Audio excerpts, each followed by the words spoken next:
I'm Mike Wheeler. I, with lots of help, have co-chaired this with Joel. We'll salute a number of people in the course of the afternoon, but we're at least on time now, Joel, and it will be my job to be able to say that at 5:30.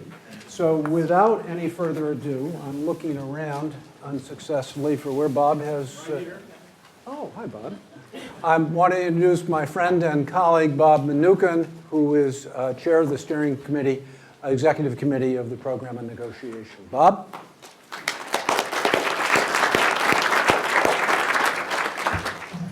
Welcome to Cambridge. We know a number of you have traveled some distance, and we thank our lucky stars that you were able to get here. Weather's supposed to get better tomorrow, although tonight it's going to be pretty cold, but we hope you feel a warm welcome. This is a glorious occasion because, in fact, we get to celebrate McCursey and Walton's extraordinary academic contribution. How many books, 50 years after their publication, are celebrated with a symposium like this? Rather few. And indeed, in looking through the program today, you're going to see that in any number of ways it's had a real impact. I will, if you'll bear with me for a minute, describe its impact on my own work in terms of conflict resolution. For the last decade, I have focused a lot of my energies on ethnic conflicts, particularly what some would see as the poster child for an intractable conflict, that is the Israeli-Palestinian dispute. And you might say, well, what's this have to do with Walton and McCursey? And I'd say a lot. Because in that work, the theme I've developed over the last 10 years is that the primary barrier to the resolution of that conflict is not the challenge across the table of making a deal. Indeed, the Clinton parameters that were outlined more than a decade ago provide a framework where there could probably be a deal that would satisfy 60% of the Israelis and 60% of the Palestinians far better than the continued conflict. Why, in fact, isn't it happening?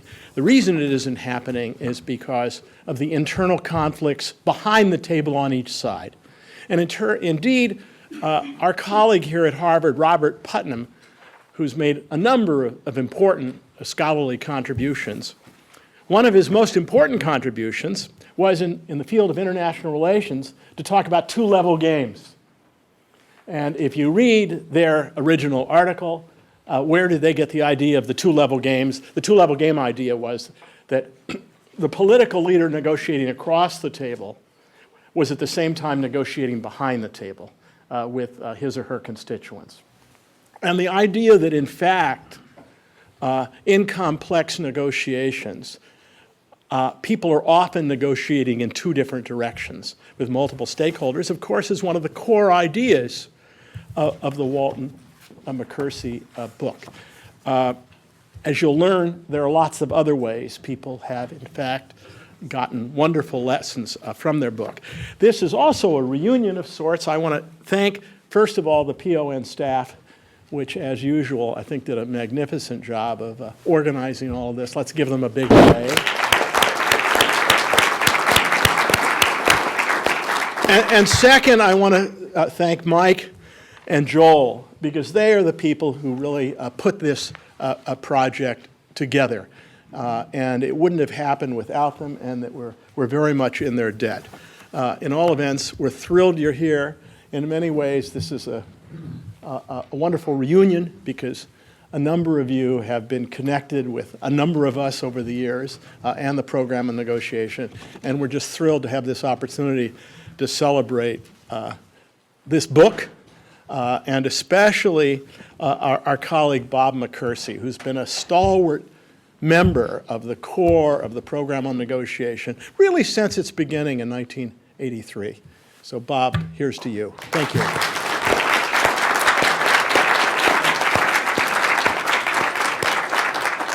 You have programs before you. Our next welcomer is Tom Kochen from MIT. Tom will be with us this evening, but will be teaching much of the afternoon. Tom? Thanks, Mike, and good afternoon, everyone. Welcome.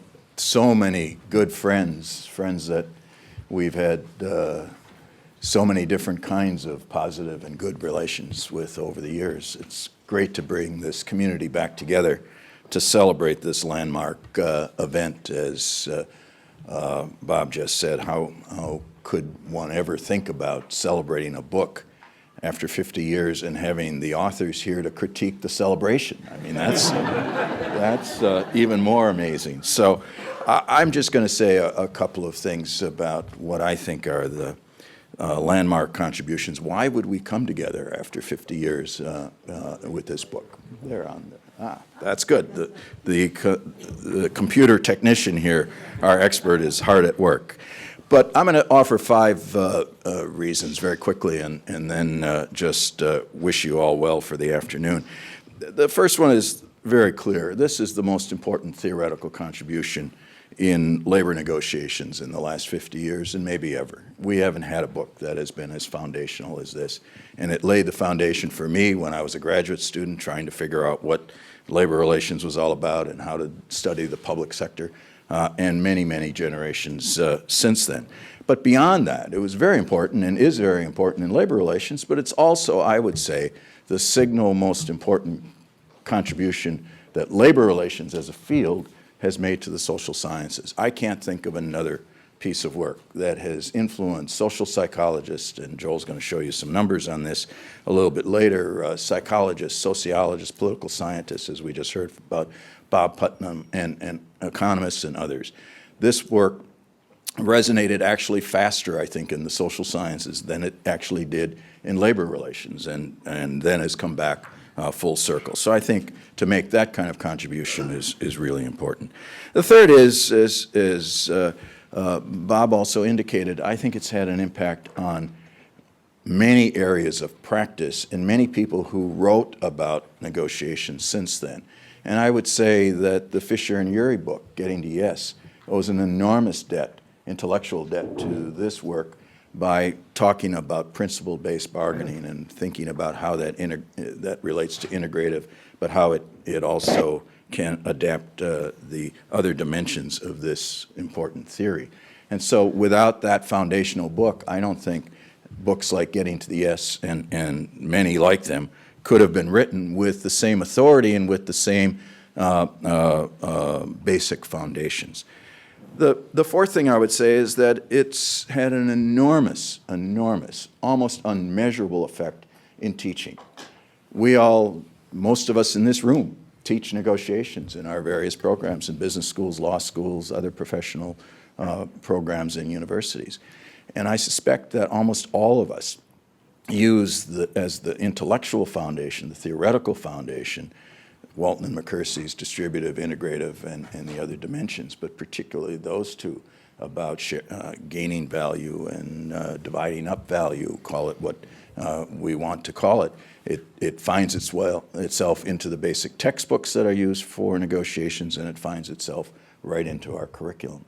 And I suspect there are many people, and no one in this room, but I suspect many younger people who actually teach this material who don't even know where the intellectual heritage comes from, much less the students. I'm going to test that tonight when I talk to my students. I'm going to ask, and it's not a negotiations course, so I'm going to ask them, how many of you taken negotiations? And then how many of you know why I'm wearing a tie today? And we'll see. We'll see. So I think that's had an enormous effect, and it's really revolutionized. It's one of the most popular courses in all of our schools, as we all know. The fifth reason is that I think it also has gone from the world of the traditional university to all of the executive education programs here at the Program on Negotiations at Cornell, and what we've done at MIT when we do training, what we're doing with the mass education partnership that people in this room are involved in. It's the intellectual foundation that we've used to then develop the training materials to work with parties and then to apply it as we go out and try to facilitate these negotiations. That mix of theory, teaching, practice, and impact on multiple generations of academics and scholars and practitioners is unheard of in our field, and I think it's a real tribute to Dick and Bob for what they've achieved. And I'll end on just a personal note. I've learned so much from these gentlemen over the years. I wasn't so happy when I first had to read that book as an undergraduate, I must say. I don't think I understood it because it didn't fit into my undergraduate major of drinking beer or whatever I was doing. But when I got to graduate school, then it started to really take hold. And it had more of an impact on my work early on than any other piece of work. But as you all know, I've had this very, very long-standing personal friendship with Bob McCursey. He hired me in one of his weaker moments at Cornell a long time ago. We've worked together. He's been a mentor. He's been a friend. He and Nancy have been dear friends of our family, and we couldn't ask for a better combination of people who have intellectual power, who have a good sense of who they are and what they value and how they take their work and apply it in different kinds of ways, and then how they work with so many colleagues in professional and in interpersonal ways to live the world of negotiations in the best sense of that term. So I apologize for having to go back and do the day job, but I know you're going to have a very good discussion this afternoon, and look forward to trying to get back at the end. Thank you.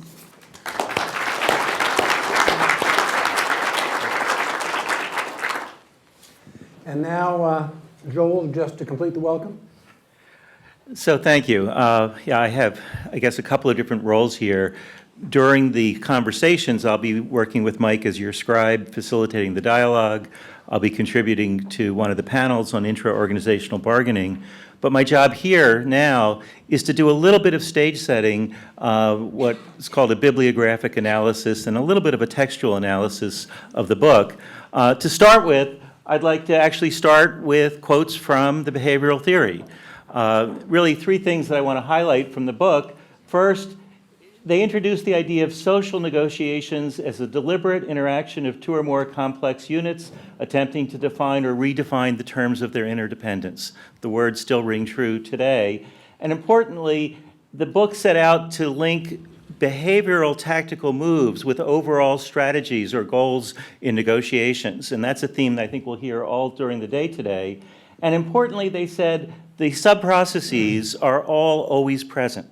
And in fact, that's what makes the theory, I think, rich. These are just the quick definitions of distributive and integrative bargaining. Some of you were at the session that Tom helped to organize in January at the LIRA, the Labor and Employment Relations Association, honoring the book. At the time I had mentioned I'd done work in Poland, about 7 trips in the early 90s, helping to train union and management leaders to negotiate in a market economy. And after one of the first sessions, I had given about a 2-hour talk about integrative and distributive bargaining and was doing training. And I learned at the break that the interpreter had translated the terms integrative and distributive as the good approach and the bad approach. But nonetheless, the attitudinal structuring and the intra-organizational bargaining become the framework, really, for today. Some of you are familiar, let me just come back with the way Google has this n-gram way of counting the frequency of words in the millions of books that they've digitized.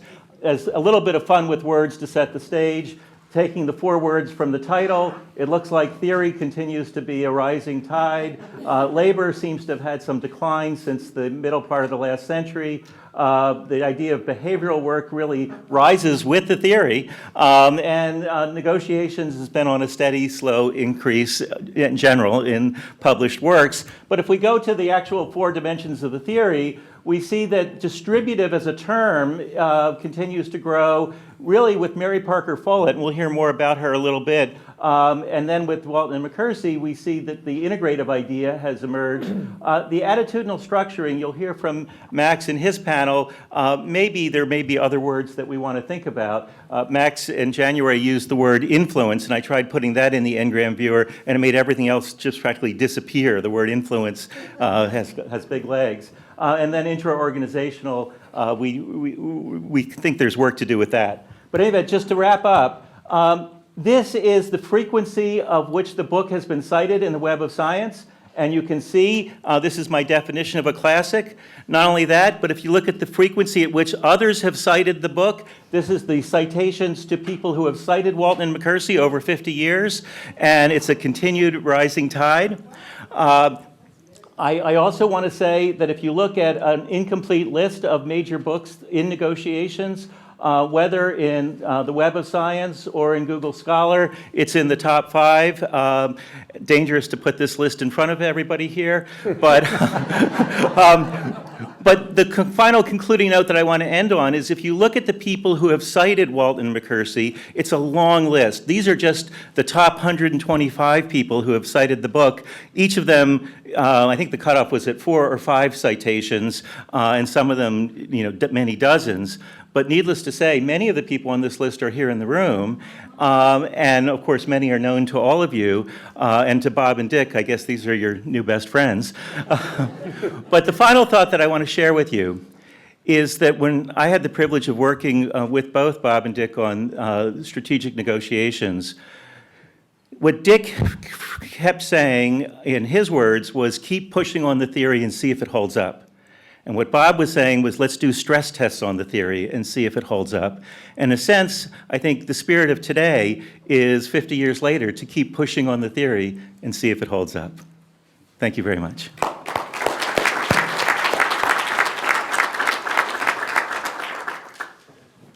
So transition from a welcome to an orientation.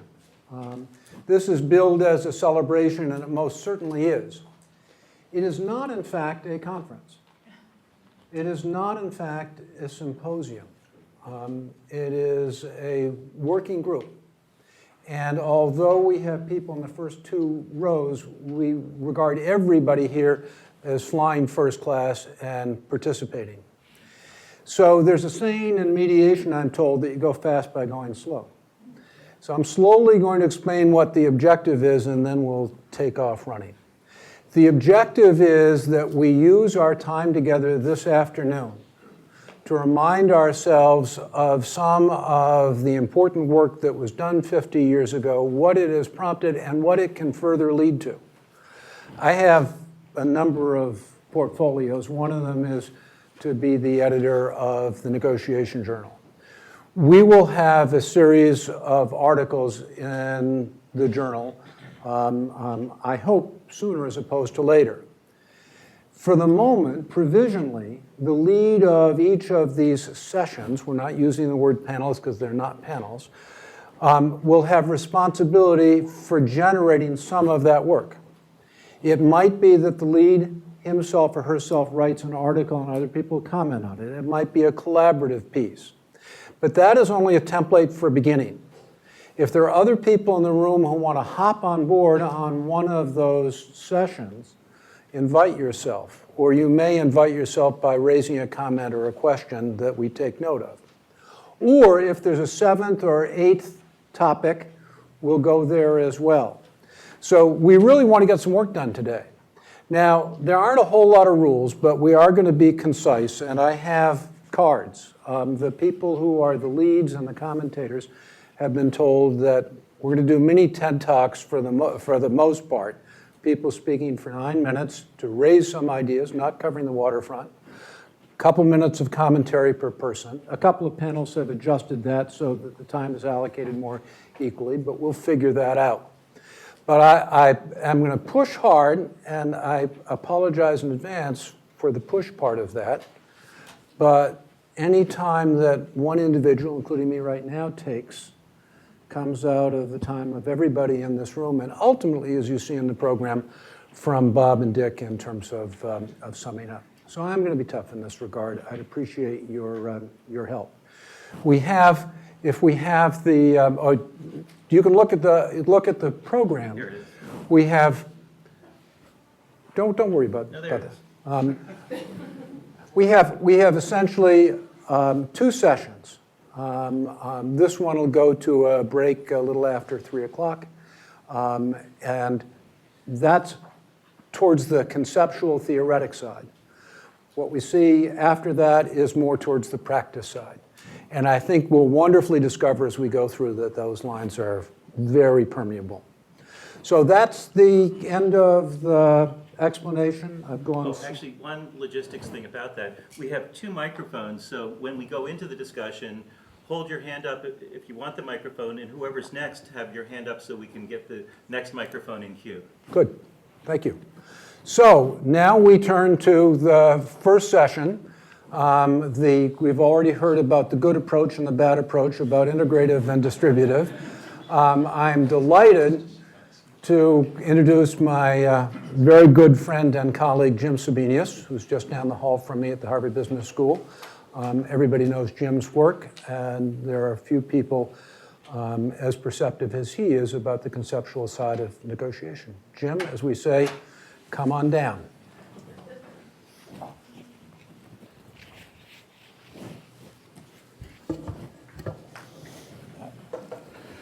That coffee cup could come on down pretty easily. Bob and Dick, this is a pleasure. And one of the great things about this invitation was the opportunity to reread the behavioral theory and see how much I missed the first few times through. And it just strikes me that the ingredients of 2 scholars really close to the practice of labor relations, at the same time, behaviorally savvy, and engaging with decision theory and the logic of strategic interaction, the Schelling, Harsanyi, Rafa tradition, a drive to abstract and generalize has produced something that for sure is influential in labor relations, but far beyond that. And those are characteristics, I think, of good scholarship virtually anywhere. And it certainly influenced my work, and you'll hear a fair bit about why that is and the debt that I feel I owe to Bob and Dick. Ironically, though, these are great scholars, but lousy marketers. And, some of their worst labels sort of mask, and as you saw from Joel's citation, sort of mask some of their most innovative and interesting work. And partly, I'd like to give a bit of a tutorial, but there's some mystery mouthfuls in this. Attitudinal structuring. It sort of sounds like, attitude adjustment at happy hour. It's like, what is that? And, Max will explain it. But an intraorganizational bargaining, which Bob Mnookin, I think, appropriately credited, systematically exploring and unearthing dynamics on internal negotiation. And by the way, it took them almost 30 years to replace intraorganizational bargaining with internal negotiation in the '94 book, which we all appreciate. But by probing, they turned up all these interesting dynamics. It led David Lax and I to write extensively on the manager in the middle, all sorts of boundary roles with negotiations linked through a single person in this regard.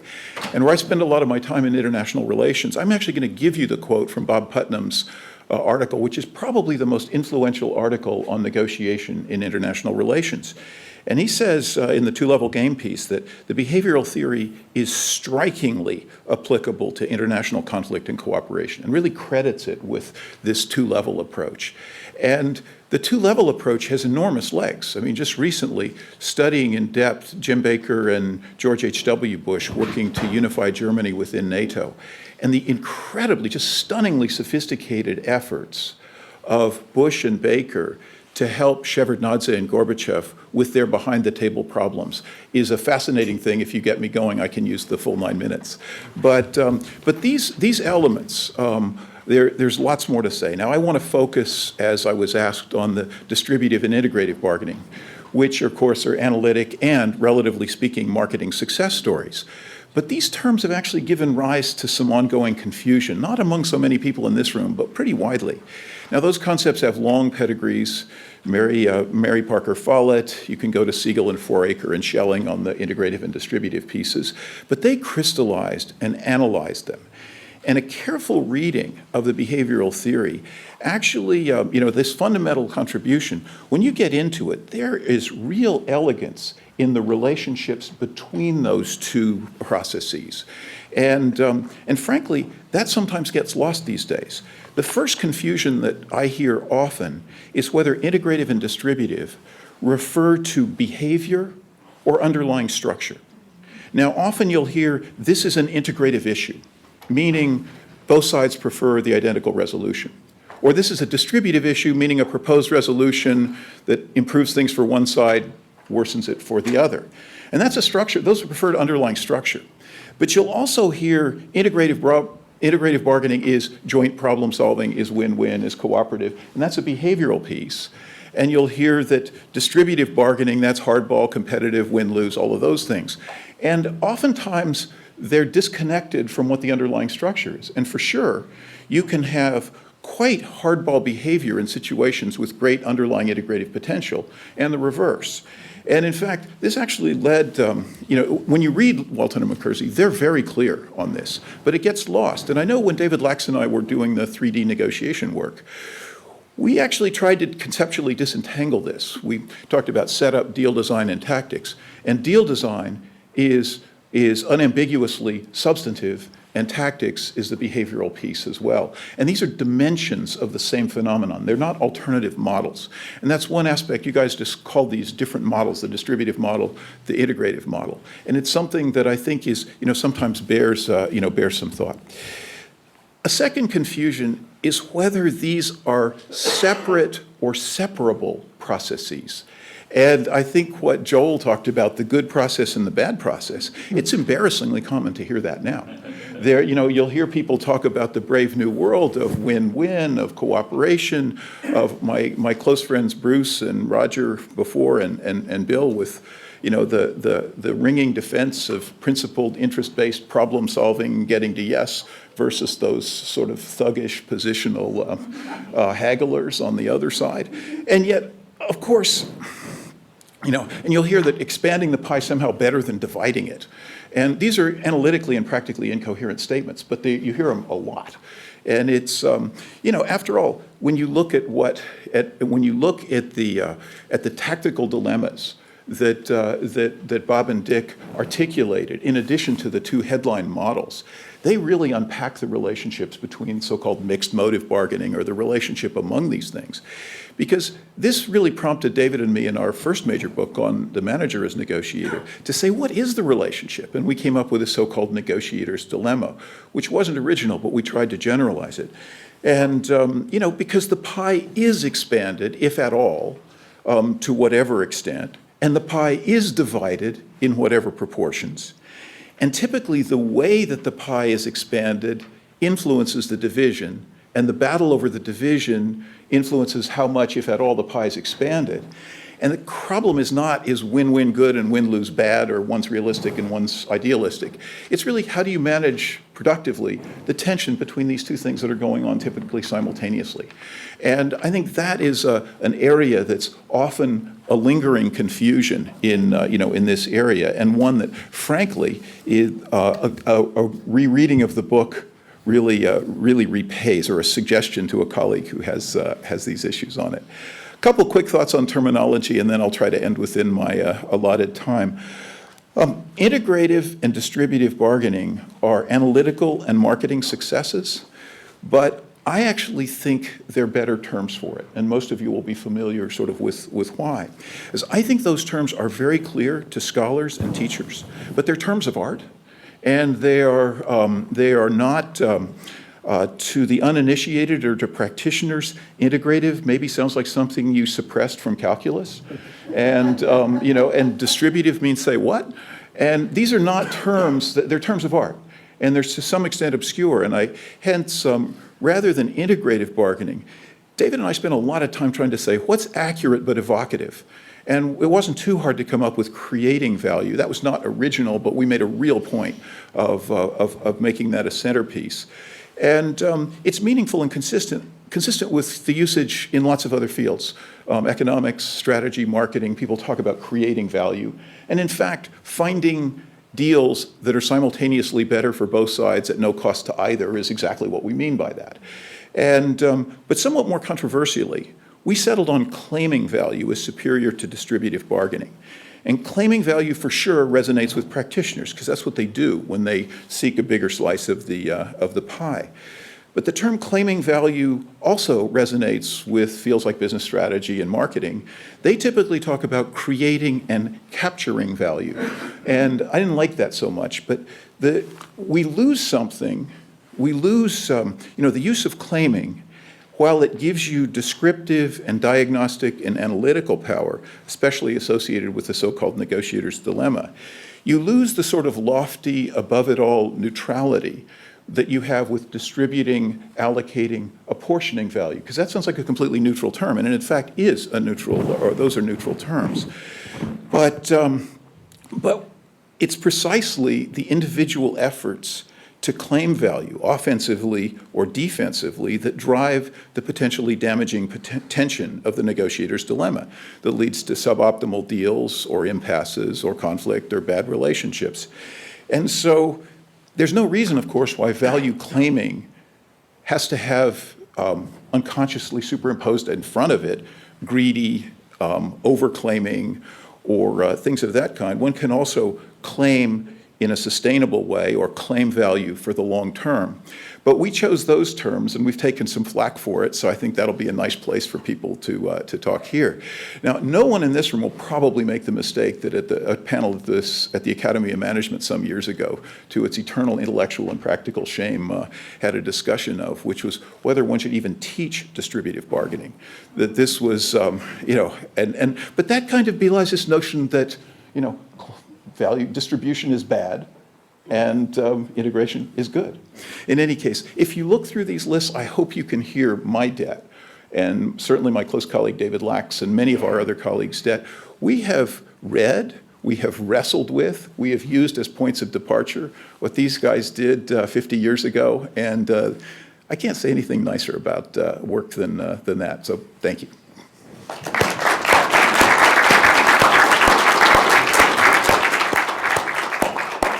Thank you, Jim. And Bruce Patton has appropriately stood up, setting the pace for us physically just the way in which you did chronologically, Jim. Thank you very much. Bruce Patton, wonderful colleague, prolific writer, and known to us all. Thanks. I want to emphasize, and Jim and I didn't really coordinate, so I hope this is a little bit different. I want to emphasize the point that dualities, as is the title of our section, are extremely helpful and also dangerous in just some of the ways that Jim was describing. And I think it depends on whether you focus on the individual poles of difference or the space of tension in between the poles that's created by the relationship between them. By analogy, in skiing through trees, experience has taught the wisdom of the advice to keep your eyes on the space between the trees. If you look at the trees, you tend to hit them. And it's something about how the brain works. There's lots of data that it's the same on the highway. If you look at the car next to you, you tend to drift closer to it. In negotiation, as Jim said, we have myriad stories of negotiators who turn scenarios that are ripe with integrative potential into pitched battles and creative dead zones.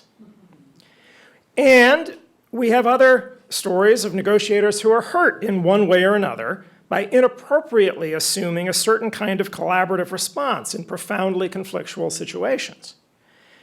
These seem to me a lot like skiers who were looking at the trees.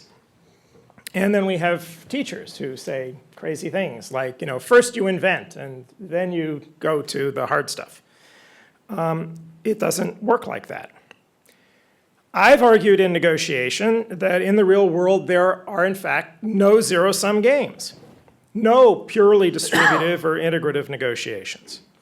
There's always the possibility of shrinking the pie, and our best analyst friends like Jim and Howard, will tell us that in practice, there are always ways to expand the pie. In fact, real negotiators have a portfolio of interests, some shared, like not shrinking the pie, some simply and perhaps very usefully different, and some that conflict. I would argue that the challenges of negotiation are in a sense similar to the challenges and complexity of optimizing the value of any investment portfolio. The hard part is in deciding how best to balance and manage the competing interests and issues, the space between the trees, if you will. And I think this has implications for those of us seeking to advise negotiators. The question is not so much what are the opposing trees, nor even how to negotiate with any given tree. If there are no purely distributive or integrative negotiations, then it's not all that helpful to consider how best to conduct a distributive negotiation as opposed to an integrative negotiation. Rather, the question should always be, how best do we navigate around and between the trees? How do we best manage the tensions between shared, differing, and conflicting interests to optimize value? That focus of how to manage competing interests is at the core of Walton and McKersey's work, and something else I think we should continue to learn from it.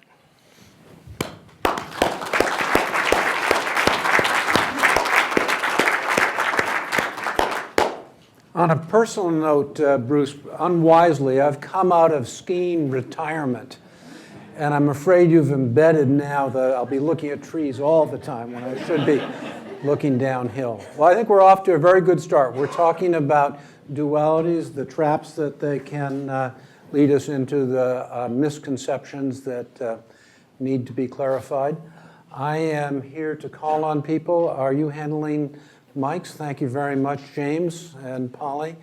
The comments, questions, and we welcome questions, by the way. And the questions can be for others or anybody who's spoken. But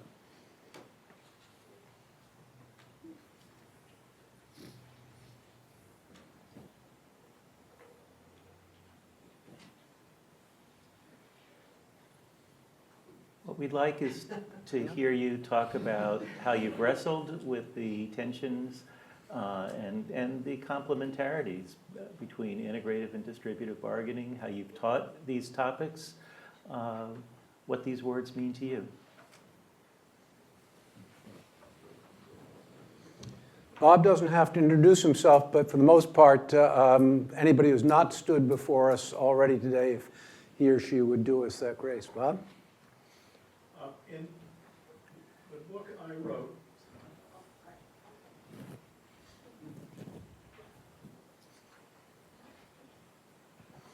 in Beyond Winning, the book I wrote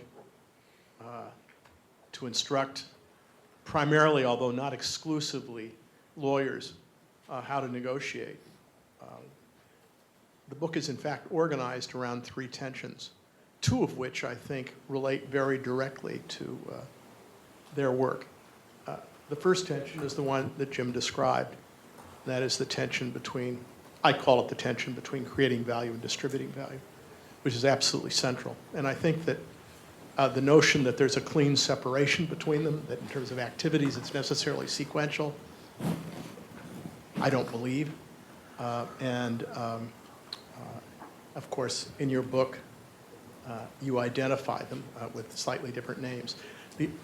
The second tension that I describe at length, which hasn't been mentioned yet, well, it's been alluded to, is what I call the tension between principals and agents. Most negotiations of any complexity have an agent negotiating on behalf of someone else. A labor leader is negotiating on behalf of a union, a diplomat on behalf of her nation, et cetera. And the reason I argue that there's a tension is because it's always a challenge to align the interests of the agent with the interests of the principal. And indeed, I claim that there's rarely, if ever, perfect alignment. And so I therefore have organized the book around the idea of having to manage these tensions. The idea is if you think they've gone away, you probably aren't understanding the problem adequately. But I think in both of these tensions, I think, have their roots very much in your earlier work.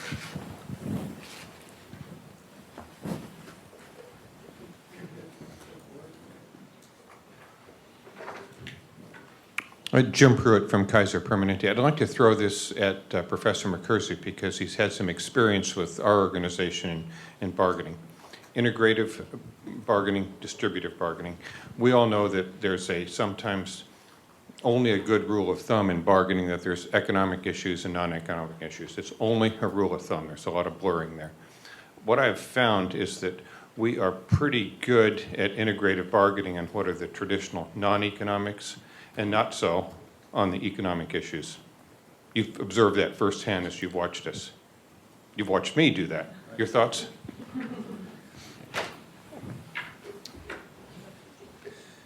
And just a little process thing before you begin, Bob. I'm delighted that you put the question, Jim, to Bob. They will also get a chance to do some synthesis at the end, so this is not your only shot. Yeah, this is Jim Pruitt from Kaiser Permanente, and there's been a long-term relationship between our group at MIT, headed by Tom Koken, and the folks at Kaiser Permanente. And what Jim's alluding to is we had the opportunity, a real privilege, to observe negotiations, kind of right in the boudoir, kind of, right on the inside. Yeah, I think there's a tendency for a lot of us, maybe more practitioners, to say that when you get to the tough economic issues, it's hard to keep the creative hat on, that you, in a sense, go more in the distributive direction and see it, as a kind of tug of war between the positions. But I think, and we've done quite a bit of training here, and some people will talk about that here in Massachusetts under the Massachusetts Education Partnership, is that that's, in a sense, a trap to be avoided. That even for economic issues, there are various ways to kind of cut and dice. That the preferences of the two sides for whether money is in cash or whether it's in the base, whether it's a percentage or whether it's flat, you can begin, in a sense, to parcel it down, and you can begin to go out what we call the curve of joint value as you try to be imaginative. And I think teacher negotiations do this all the time with what's called the grid, where the steps are and how much money you give for degrees, how much money you give for service, and where you put the money, and how that plays out in terms of the interests of the membership versus the budget of the town. So my answer is we need to, in a sense, avoid that trap of thinking that money issues need to be handled only in a distributive way. Bob has not only advised negotiators, but as a former dean, he has negotiated, in spite of the hierarchy, negotiated with countless faculty members. Dick? This question has just come to me for the first time in this discussion, and that is the agent more likely to overemphasize the integrative potential and the integrative tactics that are required than the principal, which is asked the question is the principal more likely to be attuned to the claiming, part, as opposed to the creative part? I would like to have research on that. I've never really explored that question, but it seems to me, my hypothesis going into that research is that the agent is more aware of looking for some way of increasing value, and that the principal is much more attuned to the claiming process. If anybody has any thoughts on that, I'd like to hear it. But it's a researchable topic, and there may or may not be any bias in the direction of it. So just a process issue. You see that Joel has captured this, and thank you for setting the model of asking a question, which in further discussion we can explore and in the development of the papers. We have a chance for one more comment before we turn to the next session. Steve? Just a thought. I'm not sure I agree that the agent is more likely than the principal. In your theory, if the principals, I come from the world of labor, the principals have to keep living together. Microphone close. The principals have to keep living together, so they may be more interested in an integrative outcome than the agent who wants something that looks good. We also, I'm sorry I stole the mic. So that'll be the value of research, won't it? Yes. Hi, Albie Davis, and I got to say, this has been the only conference I've ever gone to where Mary Parker Follett got mentioned twice, and we haven't even started. 3 times now, Albie. But I made a note as Bruce was talking of something, because recently with the team, for international team, we put out a book on Follett's quote. But she says, don't be bullied by either or options. You know, I love, she can go on, but all of a sudden she just says something like that you can remember. And the other one was, a fact out of relation isn't a fact at all. And that really always gets to me, you know, that kind of example that, you know, you give something that's a fact. But if it's a fact out of relation, it's really not a fact at all. So thank you for putting this together. I'm really happy. Well, happy you're here, Albie. Albie found a medium and had some sort of seance years ago, and you interviewed Mary Parker Follett. It was a very clever article for Negotiation Journal where she found those kinds of things and made them into a coherent story. Always looking for a sequel, Albie. Joe, I am mindful of the clock. We are where we ought to be, and I hope appropriately frustrated by the fact that we've only scratched the surface here. There's more scratching to do, and I hope you're jotting down notes on what you'll want to say later and what you want to write later still. Joel, how do we do this? Because we have somebody with travel difficulties who we hope is imminently arriving in Boston, but we've switched session 2 and session 3. So can you control the Wurlitzer from? I can take it from here. So Keith Merningham should be coming in time for what would have been panel 2, which will now become panel 3. So this is the panel formerly known as 3.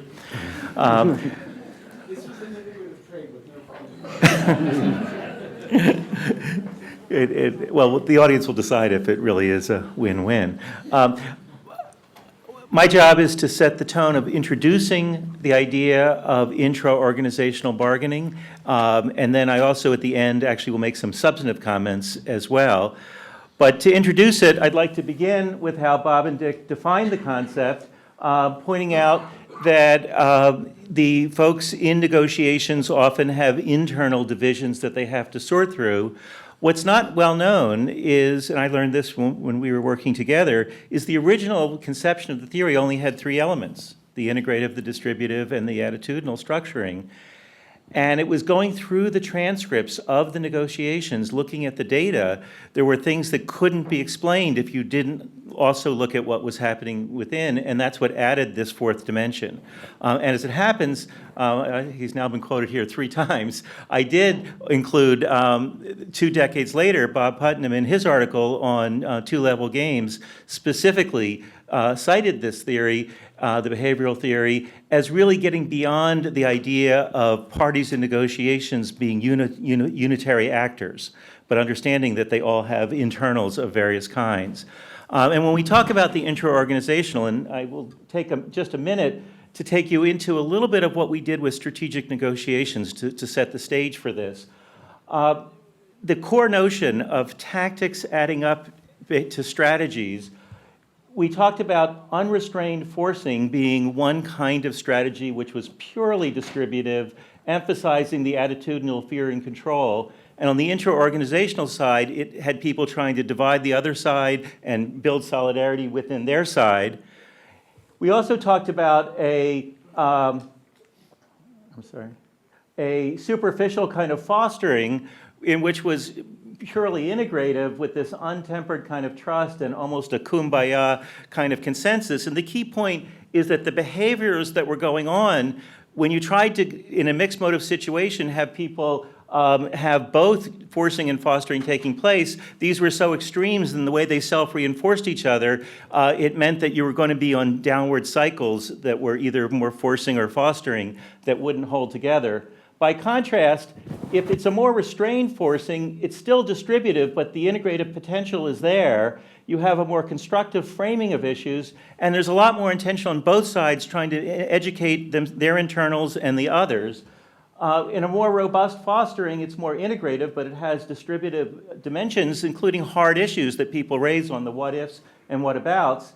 And what you get there is much more of an appreciation of the internal diversity, and that's a case where the tactical moves can sit side by side in that inevitable back and forth between forcing and fostering in negotiations. So I just wanted to highlight sort of positioning the intra-organizational relative to the other dimensions. With that in mind, what we're going to do is go into, first, a look on the management side as to pulling back the curtain on the intra-organizational, then a look on the labor side, and then a look more broadly at some of the social dynamics that are intra-organizational, and then I'll build on that at the end. So with that, let me turn it over to Jim. I'll move your slides forward if you want. Thank you. But let me hand you the platform. Thank you very much. Thank you. It's a pleasure to be here at Harvard. My name is Jim Pruitt. I work for Kaiser Permanente. I've been with Kaiser Permanente for 63 years. I was born at Kaiser Permanente. And I've only been a negotiator for management for only 40 years. Sometime after I graduated from the University of California, I went on to Kaiser Permanente. And my next colleague who will be here right after me also is from UC Berkeley. And what we thought, Professor Walton and Professor Kersey, is that the 75th anniversary of this book, we'll have it out at Berkeley, okay? I'll be dialing in, all right? I want to be very clear at the outset. This book, in an uncanny way, captures the dynamics of internal bargaining, at least at Kaiser Permanente, and I think certainly more broadly as well. I was once asked if I liked labor negotiations, and I quote, when I'm asked that nowadays, I quote Abraham Lincoln and what he said when he was asked if he enjoyed a seance that he'd been to. Mary Todd Lincoln had persuaded President Abraham Lincoln to go to a seance, and he'd gone to one. There's tragedy behind that story about the death of their child, but he'd gone to this seance. He was asked, did he like the seance? And I kind of give that answer when I'm asked if I like labor negotiations, which I've done for 40 years. The answer that I give is the same one that Lincoln gave, which was, well, I suppose for those that like that sort of thing, it's just the sort of thing they would like.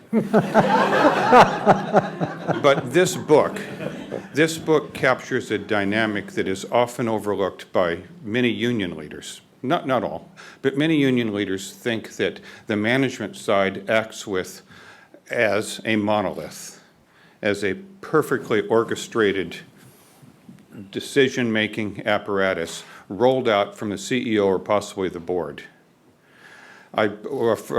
A CEO we had a few years ago at Kaiser Permanente once said to me, I hope someday I can make a unilateral decision. And what he captured by that was the dynamics that are captured by Professors Walton and McKersey. A word about Kaiser Permanente. We're an organization of about 175,000 employees, approximately 18,000 physicians in addition to the 175,000 employees. The 18,000 physicians are in various independent, autonomous standing medical groups. A great deal of internal bargaining occurs between the Permanente medical groups. I belong in that part of the organization, trace our founding back to 1945 with Dr. Sidney Garfield, who has an important program named after him at USC. And we internally bargain with the Kaiser Foundation Health Plan and Hospitals over a myriad of issues having to do with quality, service, and affordability, all the ingredients of labor negotiations. The health plan and hospitals, of course, trace their ancestry back to Henry Kaiser, an industrialist. That same dynamic occurs as we prepare and execute collective bargaining. And it's been our experience that the internal bargaining is the most difficult. And it's what I would say to the audience today is that the book we're here to celebrate captured that.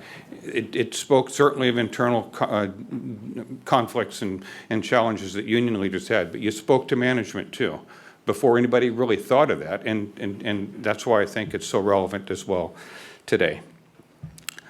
My next colleague, Deanna Dudley, will cover some of the more specifics. Thank you very much.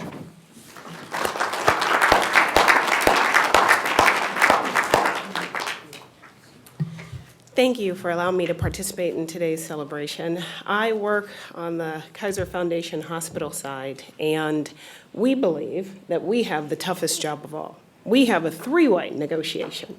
We negotiate with the Permanente medical groups. We would negotiate with our regions, because I represent at the headquarter office, our program office, and we negotiate with the unions. So we feel, no offense to my colleague over there, that we have the hardest job of all. What I wanted to touch upon in my remarks are really about the tactics that we use to reach internal consensus as it relates to our negotiations. During the pre-bargaining phase, we try and prevent incompatible expectations from being formed. And we do this by talking to various groups of senior leaders and phrasing the bargaining objectives as problems, as opposed to having them come to positions early on. And this allows for some flexibility as we're going through and identifying options to some of our stated problems. With regard to the actual bargaining phase, our chief negotiators use primarily two approaches as they try and modify senior leader expectations. If they try and do it directly, they use logic.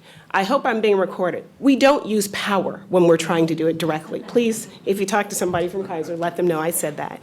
When we're dealing with trying to modify expectations indirectly, we actually do, especially during integrative bargaining, allow union officials to talk to our senior leaders. And this actually allows senior leaders to experience the bargaining situation and hear about union demands directly. And that actually facilitates a very good approach for us within our organization. As it relates to the final stages, and sometimes after the contract has been agreed to, I will not say we misrepresent, as discussed in the book, but we do rationalize some of the discrepancies. So, for example, we had a negotiation distributive in nature, and the wage increases were a bit more than what was initially anticipated by senior management.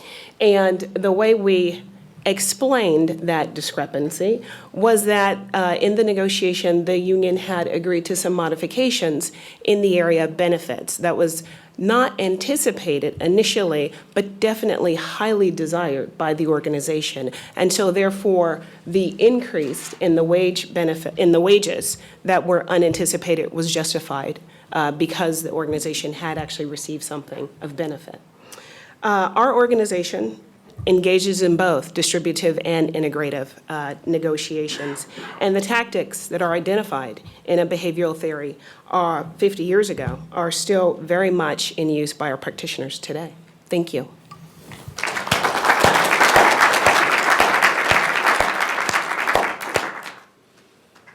Next, we have Chris Rondo speaking on the internal dynamics on the union side. And really not just internal to the union as a negotiator, but union as a community. Union as a community. So all this talk about distributive bargaining, sometimes I think one of the things we have to think about is how that has an impact on the actual communities that we're trying to create at work. So I just want to say, you know, Professors Walton and McCursey, hats off, and thank you so much. It's a practice, negotiating is a practice that we use to avoid violence in our communities. And it's a very sacred practice to us, and we are grateful whenever anybody helps us to build democracy. Ideal negotiations for our groups involve union and management asking vital questions together. No proposals, no demands, no lawyers. Instead, joint data, joint learning, joint problem solving. Real joint problem solving requires focus on the hardest questions. Of course, we will ask, how can we strengthen our mission and our margin? And at the same time, we also ask, how can we ensure all members of our community share in economic prosperity? How can we prepare workers and managers for true participation at work and help them deal with their fear of change? The union's internal alignment emerges from continuous deep organizing.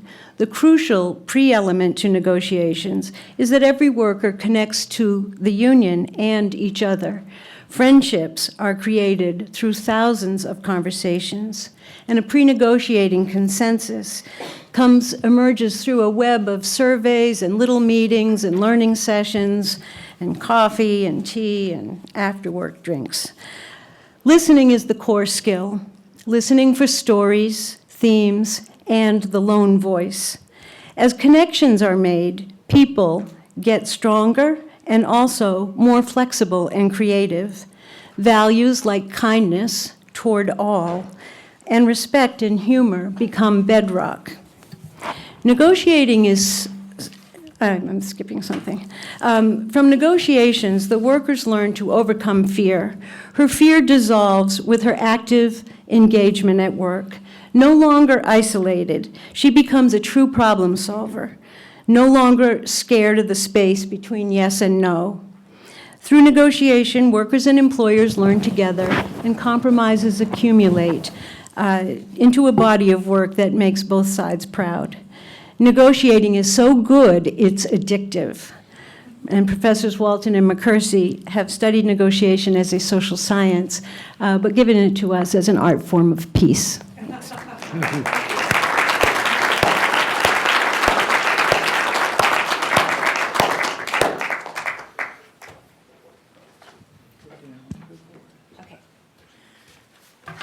Thank you, and I'm honored to be here as a student of. This is Jody Oh, yeah, sorry, I'm from sorry. Brandeis. Now let me, and the intra-organizational side from union and management, in a sense, is where the behavioral theory began. We're now pushing beyond, although even here we heard things that push beyond, into social dynamics and internal dynamics with Jody. Yeah, so thank you. I haven't had a chance to say hello yet to Bob and Nancy, so I want to say I'm honored to be here as one of your former students, and even once had a course with Dick as field research methods, so when I got the dissertation started, so thank you to both of you. So what I'm hearing in this conversation of intra-organizational negotiations is really the everyday nature of negotiated relationships. It's not just what happens periodically at the bargaining table, but the ongoing negotiated nature of relationships, both within and between parties. Bringing up Mary Parker Follett, who I see as foundational in this field, and just I'll say a bit about how I see my work building on both what Follett has done and what Walton and McCursey have done.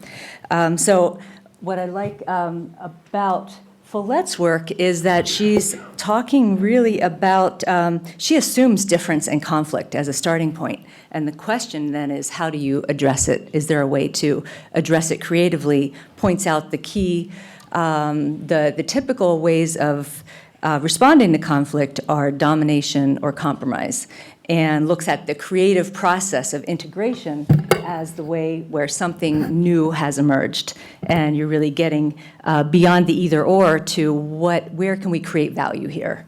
And so she doesn't minimize the difficulty of it.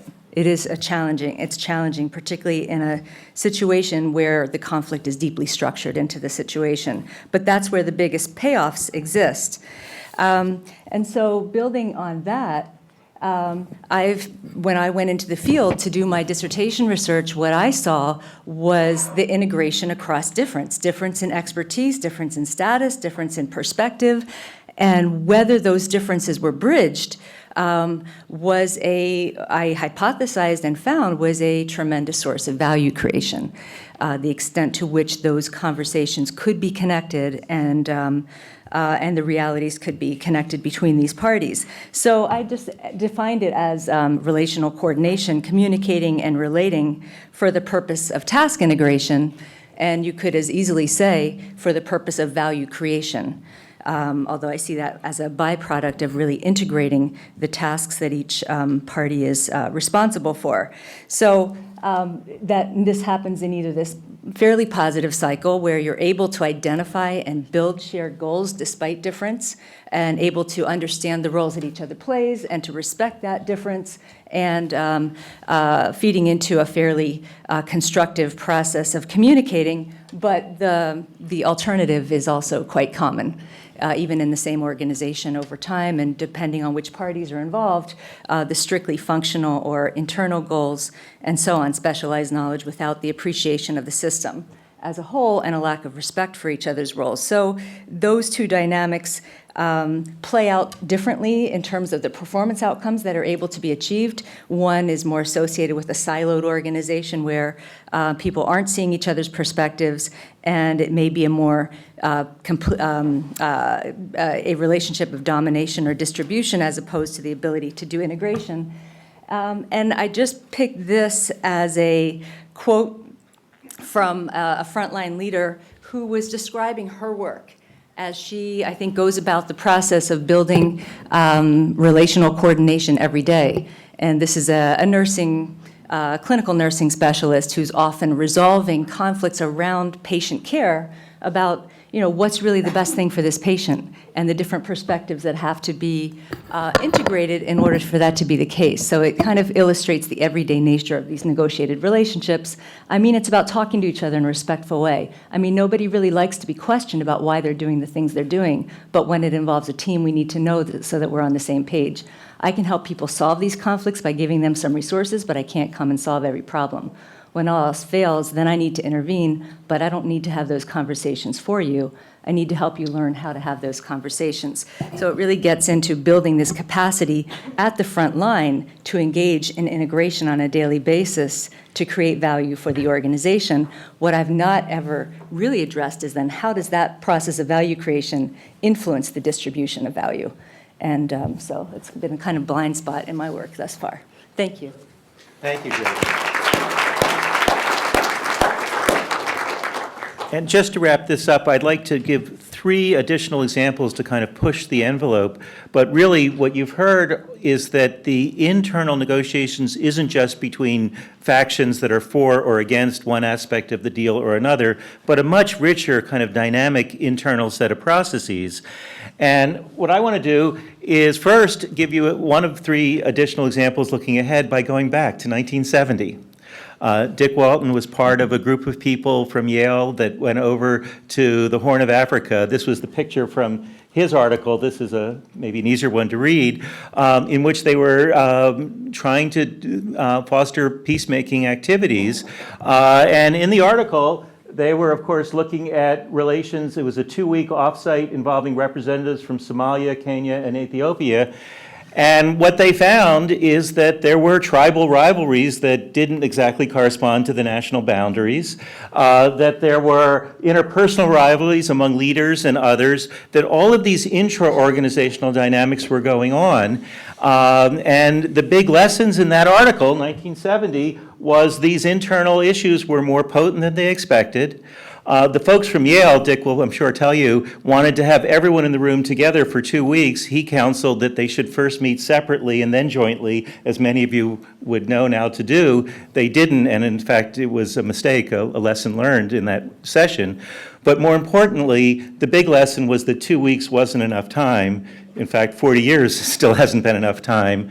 But the extension of the intra-organizational construct is in the Horn of Africa. I've been doing some research on multi-stakeholder alignment. One study that we did was with the Biomarkers Consortium at the National Institutes of Health, in which the internal issues within the government and the pharmaceutical and other players, here's a quote from one of the people, "The dominant strategy for the companies is in a competitive market. For the government agencies, it's either regulatory or research. So it's more distributive in nature. But this consortium is an integratively oriented public-private partnership, and it turns out the internal decision-making to be part of a partnership is totally different than the way they're structured, and of course has everything to do with the success of the effort. In a similar way, we've been doing a study for the NSF looking at the geoscientist operating under a new OSTP directive that all federally funded research has data that needs to be publicly shared. And we've been studying fields and disciplines about their willingness to share data and be part of a cyber infrastructure to solve big problems like global climate change. We've studied people and said, what's your field? What's your secondary field? We also asked people, what's your primary area of expertise? And out of 1,500 respondents to a survey, we have about 750 unique responses that are like this. And the final point that I want to make is that the intra-organizational dimensions in fields and disciplines to share data to solve a big problem like global climate change comes down to some very complex internal identity issues that don't have easy boundaries and that yet are very real, very meaningful, and very challenging.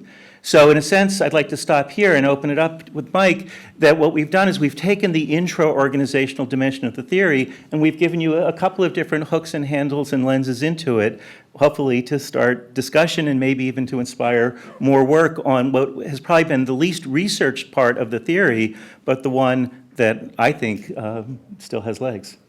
Thank you, Joel. We've inverted things, so we're doing 3 before 2, but Max is doing breathing exercises. We'll get his group going in a little bit, but we have some time for good questions, provocations in the most positive sense. What have we glided over? What have we not confronted? And I'm very patient, I might add, in terms of... Yes? Hi, I'm Jed Schwartz. I haven't gone to law school, but I'm a sort of sociological writer, and I just wanted to give some feedback because I haven't read the book. I hadn't heard of the book till this morning, so I mean I apologize. So I'm giving you some outsider feedback. This is very jargon heavy. I think you could use some illustrations of the jargon you're using, like integrative, integrative. There were some in the last piece. Distributive. How are these terms applicable today? I mean, you are all mostly older than me, and you're looking back, and some of us are looking forward, and the outlook is not so good in terms of wages, in terms of machines taking jobs. None of what anybody has said seems to have had anything to do with any of that. That strikes me as being disappointing. Not that I don't intend to get the book and look at it. Thank you. Okay, well, let me, since I have some of the responsibility for this, let me respond as best I can. I don't know if you were here at the outset, but the thought is that this is not a class, it's not a symposium. We're trying to identify issues to explore. Now we have some more in terms of application. The whole purpose of this is to be looking back in order to go forward. So I appreciate that some people are more up to speed on the vocabulary, and Jim is asking us to be more precise in that regard. I'm delighted that we've got another sale for the book. But I hope we can accomplish more than that. Dick would like to respond? The scholars who had been involved in labor relations said exactly what you said. They said this is jargon, and I think what the researchers have done is they've worked through that. They've dealt with it, even like with attitudinal structuring. They've dealt with it, even though they didn't feel good about it. They sort of understood what it meant and didn't come up with better words for it. So I think your reaction is very typical of the reaction right after the book was published. And I think we're still struggling with the question of what to call that third dimension that we might call attitudinal structuring, but we might find a lot better words for it. Good. There's a hand in back as well. Good afternoon, everybody. My name is Reginald Nichols. I am an academic counselor by trade, but I'm also faculty and professional staff union president at Middlesex Community College in Lowell and Bedford, Mass. We're actually our union, MCCC, Massachusetts Community College Council, is going to be going to negotiations. Our contract for full-time is coming up in June. So my question is, how do you build relationships both at the local level with management and also at the state level or wherever the level is, especially if there's been a historical on both sides of mistrust and the whole command and control type of leadership?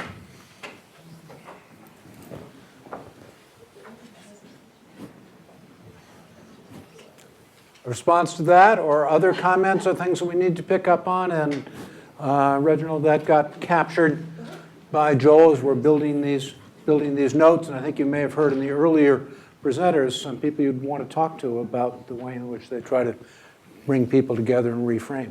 Yes? I'm Nancy Peace. I was with the Massachusetts Education Partnership that's been mentioned here, and Mary Ellen Shea and Ron Suga on either side of me are still doing training. In fact, Mary Ellen did a presentation at your school. But certainly we have found that a way to begin to have the conversations to change those, to really change the social culture of your organization, is to do joint training. And in fact, while traditionally we do joint training of the bargaining teams, in a situation that you're describing, you may even want to do joint training on a much larger scale, such as we did at Harvard, where we trained, I think, about 300 people, Chris? 300. So we trained constituents as well as negotiators and administrators, so that you'd get a joint understanding of how we're going to do it differently now, and how we're going to build our relationship in a different way, and how we all have, and especially in a school or a college, a joint interest in the outcome of our students as a way to start that conversation. So I'm sure any of us would be happy to talk with you afterwards, if that's of interest. Thank you. Jim's on deck. In the spirit of looking back to look forward, putting internal bargaining on the agenda was huge. But an area that's been less well analyzed is productively aligning internal and external negotiations. Because what you'll often find, Dick Neustadt, the celebrated scholar of the presidency, did an extended case study into a book between the UK and the US in the 50s called the Skybolt Affair. And his conclusion was, reality is not bilateral, by which he meant the whole panoply of different forces on each side were there. What's interesting about that was, unlike the sort of stylized view where parties negotiate across the table and then you're responsible for getting a deal that can attract enough constituency support and you sort of sell the deal and there's a two-stage process, reality is way more complicated than that. And there's some really interesting and innovative ways of working across the table, the sort of level 2 negotiations, coalition building that is not at all sort of level 1 is get your own house in order, and then level 2 is do something else. So I would really urge both study and interest, not just in intra-organizational bargaining, but precisely the relationship, the productive relationship between internal and external. Now, Bob and Dick obviously focused on that, but making it more systematic is kind of hard, but it is fascinating, and that's the reality. Good. Do we have one more question or comment? Ready? Yes, Mary Ellen. Thanks. I just want to first make the observation that I know at least 3 of the panelists were talking about actual contract negotiations over wages and conditions of employment that have been happening now, currently, and how the book that we're celebrating, the 50th anniversary, has informed and assisted those negotiations. So that might not have been as evident to people who don't know those individual people, but I saw that. And I'm going to work in something I wanted to comment on the first one about another duality, but it fits here. So one of the things that happens in intra-organizational, one of the dynamics is, has to do, you may be seeing this, I've already forgotten your name, from the community college.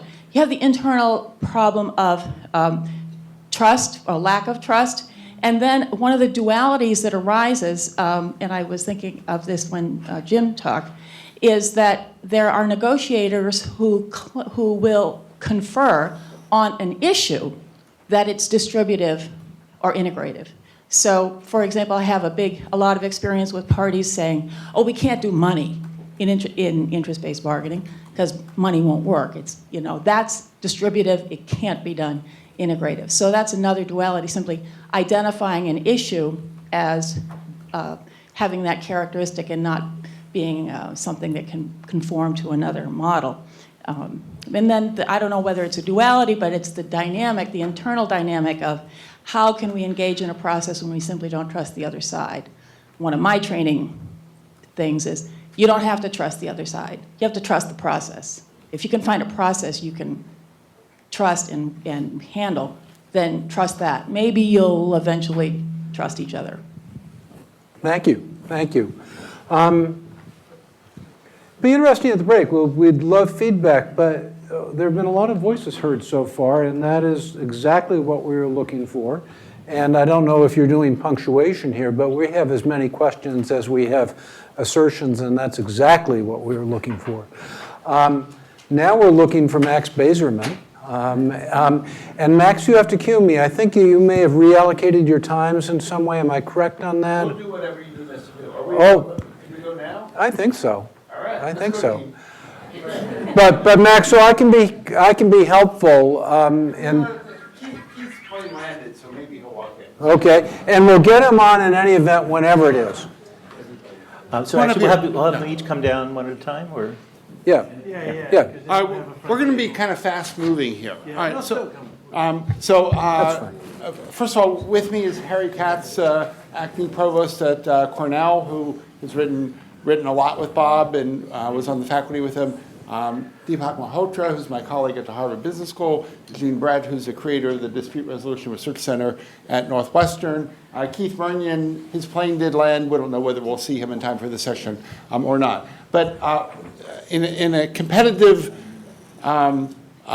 claiming spirit, I just want you to know that we got the best sub-process. And most people don't realize that. And Dick already alluded to the reason why. The name was just terrible. Like, sort of out of everything in this amazing book, the term attitudinal restructuring has kept them from getting the credit that they deserve. What I found fascinating with sort of this task of coordinating the discussion on attitudinal restructuring is I run into so many people who tell me how critical that chapter was to how they think about the world. And Len just nodded his head. He wrote a book about relationships and negotiations, and people see it as a book about a chapter about relationships. Other people think about it as a chapter about influence strategies. So there's an enormous growth of this that comes out of this chapter, and Joel, in a terrific presentation a couple months ago at the Industrial Relations meeting, looked at sort of citations to the work. And if you use attitudinal restructuring, it just doesn't capture the ideas and thoughts that emanate from that chapter. So we're going to hear briefly about attitudinal restructuring in the labor relations world, and then I'll keep on talking. Thanks. For those of us in labor relations, attitudinal structuring often got interpreted as trust. And it was about trust between the workforce and management, or trust between the labor negotiator and the management negotiator. And I think the strength of the book in part comes, as was mentioned by Jim and others, from the recognition that these sub-processes are highly interactive. And with regard to attitudinal structuring in labor relations, one of the key concepts that developed was the notion that you needed trust to facilitate integrated bargaining, but analogously you can think of the ways in which other sub-processes interact with one another. Now, the other point I just want to make in my remaining 60 seconds is that in labor relations, we also sort of have a micro and a macro school, although we don't fight with one another as much as other micro and macro people do, because we often overlap a lot. And for many of us, the work of the last 25 years shifted away from the more micro focus of Walton and McCursey to a more macro view of comparative industrial relations or employment systems. That system view pervades the transformation of American industrial relations. The book Tom, Bob, and I wrote, it's a part of what you'll hear later. Dave Lipsky and Ron Sieber have a systems view of conflict management, and I tried to extend that internationally with the help of Owen Darbyshire in a book called Converging Divergences. And it strikes me that the system view that we evolved to in this look of employment systems was really initiated by the recognition within Walton and McCursey of the intersection, the overlap, the connectiveness between sub-processes. And what this later work was doing was elevating it, but drawing an analogous point. That's what I want to say. Thanks.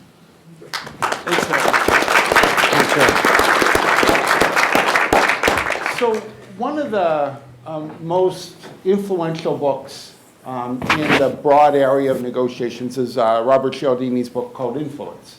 And so many pieces of influence can really, you can see the seeds of it in the attitudinal restructuring chapter from Walton and McCursey.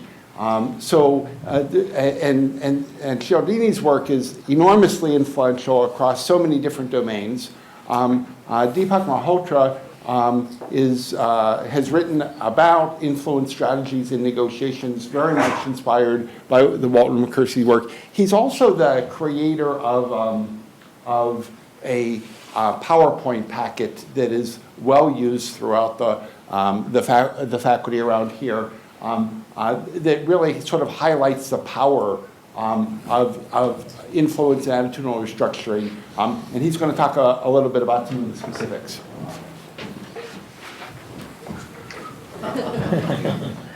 So what I'll do in the 2 minutes that I have is I'll just do one thing, which is to say thank you.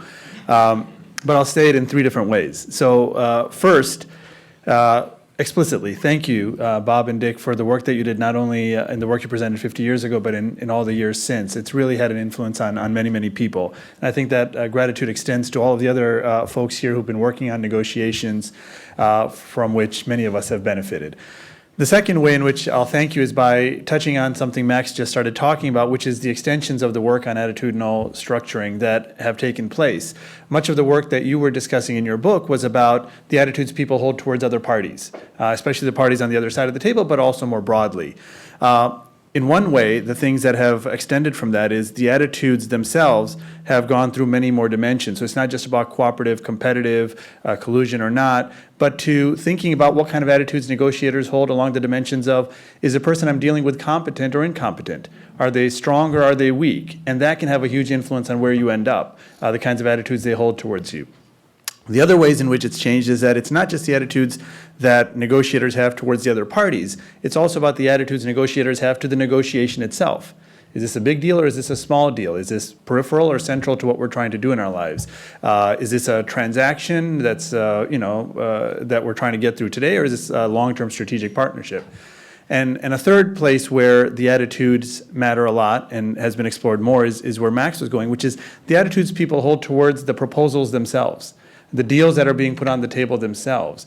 And much of the work on influence and persuasion and borrowing from both psychology and behavioral economics is thinking about the tools we have now to shape people's perceptions of the very deal that's in front of them. Not changing the deal, not making it better or worse for the other side, but how do we present it? How do we frame it? Using things, everything from social proof to default options to loss versus gain frames to reference points. All of these very, very cheap ways of changing the attitudes people hold towards what it is that you are saying to them. And the last way, and that's, it's thanks to you that those seeds were sown and people have been able to take them in so many different directions. The last thing I'll say is a practical example of this as to how this gets used. I'm working with some surgeons, some urologists from the Memorial Sloan Kettering Cancer Center. And one of the problems they run into is that they have people that get diagnosed with prostate cancer at a very low risk.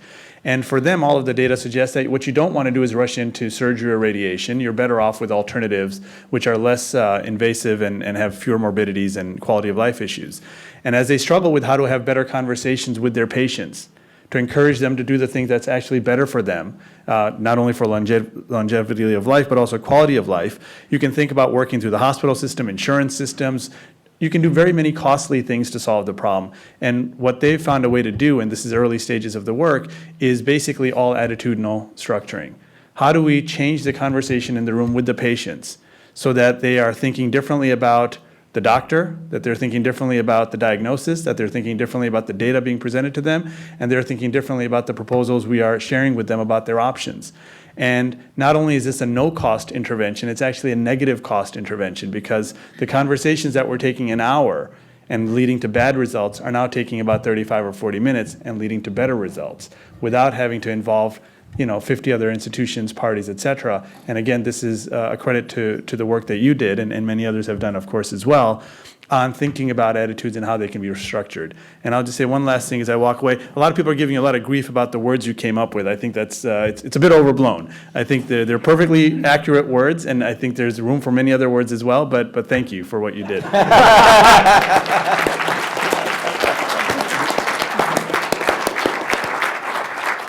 Next up is my excellent colleague, Jean Brett, who, if PON is not the center of the negotiation world, it may be at the Dispute Resolution Research Center, which Jean is so central to have created. And she's going to give us some insight about how this chapter has influenced research in the social sciences over the last many years. Thanks, Max. Thank you very much for inviting me. I'm really honored to be here. I'm not here to diss attitudinal restructuring either. In fact, this approach is alive and well in social psychology today. So if you go and look in psych science, you're going to see a whole plethora of papers and studies in political psychology, in the psychology of morality, where they are doing exactly this. That is, they are framing or construing, influencing, and measuring attitudes and trying to bring ideology together. And that research is really interesting because empirically it works, at least for the moment. Might not last too long. We're not at all sure about the relationship to behavior because, as we know, attitudes and behavior have a bit of a disconnect. So in looking at the chapter again, because I first read this chapter about the same time Tom Koken did, only I was at Joel's school, it seemed to me that when Bill Urey and Steve Goldberg and I were working on dispute systems design and trying to turn a distressed labor management system into one that's more cooperative, which is basically the theme of this chapter, that we took a slightly different approach. And that was, we were going to go hit the behavior first and let the attitudes come later. And hitting the behavior first, the thing that we did was try to restructure the social interaction. And with that restructuring, we tried to, in our model, say, you've got to give the people the skills to do it. You've got to give them the motivation to use those new structures. And then you have to do something that Walt and McCursey talk a lot about in this chapter, which is you have to be really mindful of the environment in which you're trying to change these attitudes, because if you don't have environmental support for this new behavioral system, you're not going to get it. So that's one thing I wanted to say about this chapter. The other one is a different theme that's in the chapter and has also been important to my work, and that's the theme of social motives. So a social motive is my goal in my social interaction with you. And Walton and McCursey talk about 3 of them. Some people talk about 5. Independent, self-interest. I'm only concerned about my own outcome. Competitive. I'm only concerned about putting you down relative to me. And cooperative. I want to do well for myself, and I want to do well for you. And they proposed in that chapter that social motives related to negotiation strategy. And they were right. There's been a lot of empirical research since then. And I point to Karsten Dedru's work, Mara Olekens. These are the two scholars who did the most of that original work. Where I think that work is most interesting now, and that kind of comes back full circle to the theme of the attitudinal restructuring chapter, how do you change a relationship, is that we're beginning to understand that it's not just the social motive of the individual, but the motive of the group that that individual is embedded in. And what we see is, if you put an individualist or a competitor in a group with 3 or 4 cooperators, they can pretty much ease that person in, right? If you put one cooperator in a group with 3 or 4 individualists, that cooperator has an effect on the behaviors. So little by little, at this micro level that you all were talking about, we have a lot of debts. So thank you, Dick and Bob, for making my field, psychology, part of the discussion. Very nice. So Jane was my colleague for 15 years, and we often sounded like we disagreed, and then I rarely disagree with what she then says. So, I concur with everything that was just said. I think we're going to somehow hear from Keith a little bit later, and Keith is going to be talking about particularly attitudinal restructuring and some of the game theoretic elements that you really introduced to this literature and how that showed up in his work a little bit later on. But again, my experience is that everybody, I find that this chapter is a bit of a Rorschach test about what people find fascinating in negotiations and what they learned from this chapter. And I think that the best use of our time is to open it up to hear other comments. They need not be comments or questions on our talk, but can be comments on the world of attitudinal restructuring or other names for it that might have been. Never mind. So Max, we don't know whether Keith is 30 seconds away or 30 minutes away. More than 30 seconds. Okay. Almost 20 minutes. Okay. But if, when he comes in, you can brief him on where we are, we're very flexible on all of this. And I will say that when I first spoke to Keith about joining the panel, his instant response was, I love that book. I'll be there. And he was a complicated schedule for him to get here. So I do look forward to hearing more from him when he does arrive. But let's open it up. We'll make it work. Questions, comments, and then in about 15 minutes or so, we'll turn back to Bob and Dick. Hi, my name is Rick Riley. I work a lot in the public sector as a mediator. And the question is those who are not at the table. And I'll say retirees. They are the dominant player because I'm your father. And she may be the chief bargainer, but she's coming to Thanksgiving dinner. And if you give, that's one. Charter schools, they're not permitted. They can't come into the room, but that's on the table for everyone. Parents, students, taxpayers. The rules say who can come to the table and who can't. But we're seeing this whole gray area that is now expanding, and how does that impact what's going on?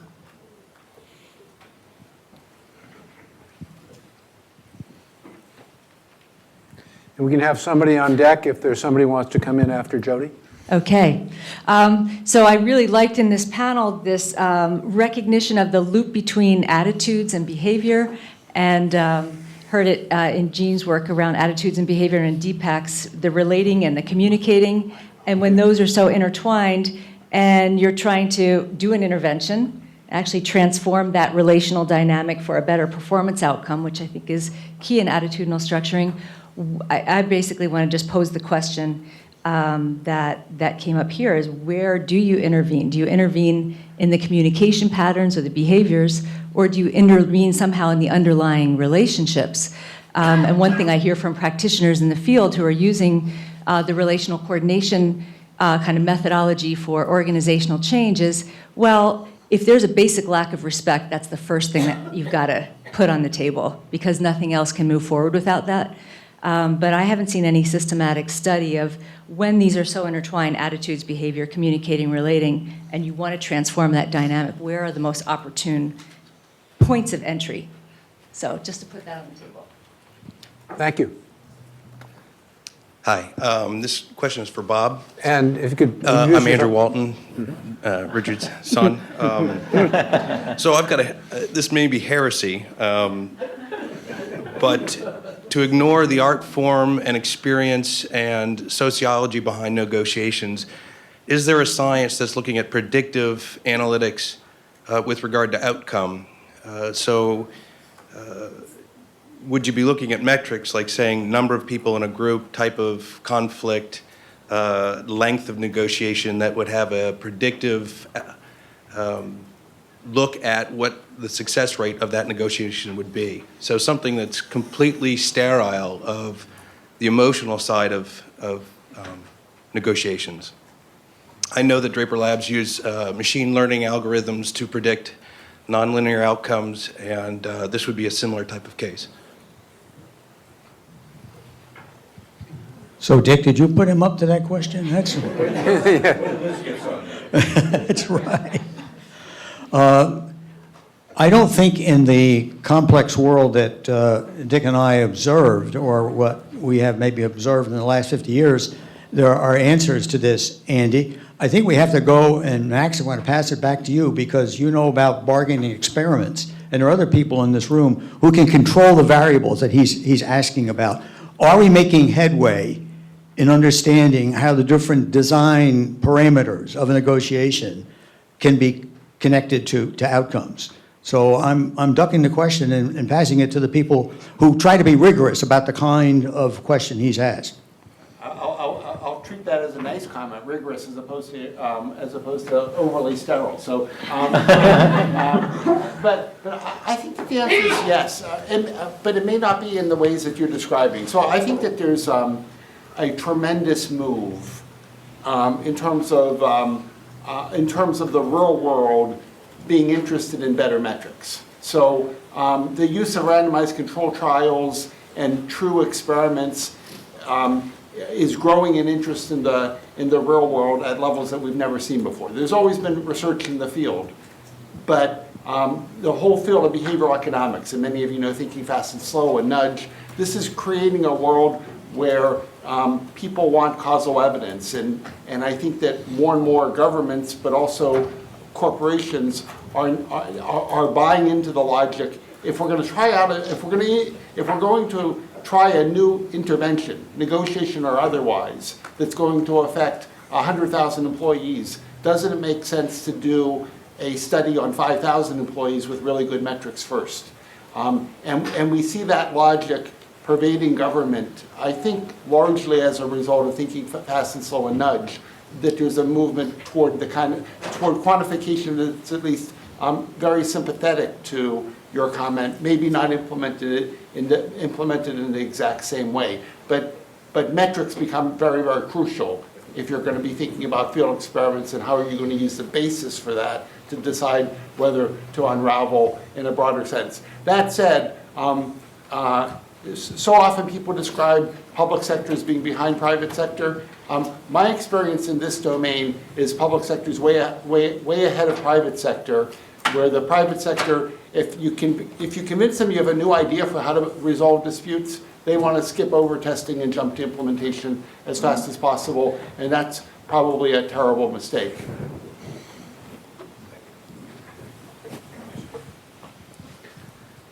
Hi, my name is Bill Murphy, and I work here at Harvard. Labor relations here at Harvard, so I do negotiations here. And I've had the opportunity to work with Bob, and congratulations, Bob and Dick, on this. So Bob's been very helpful over the years, so thank you for all the work you've done. This section is very interesting to me, and I think for a lot of us that are practitioners in the field.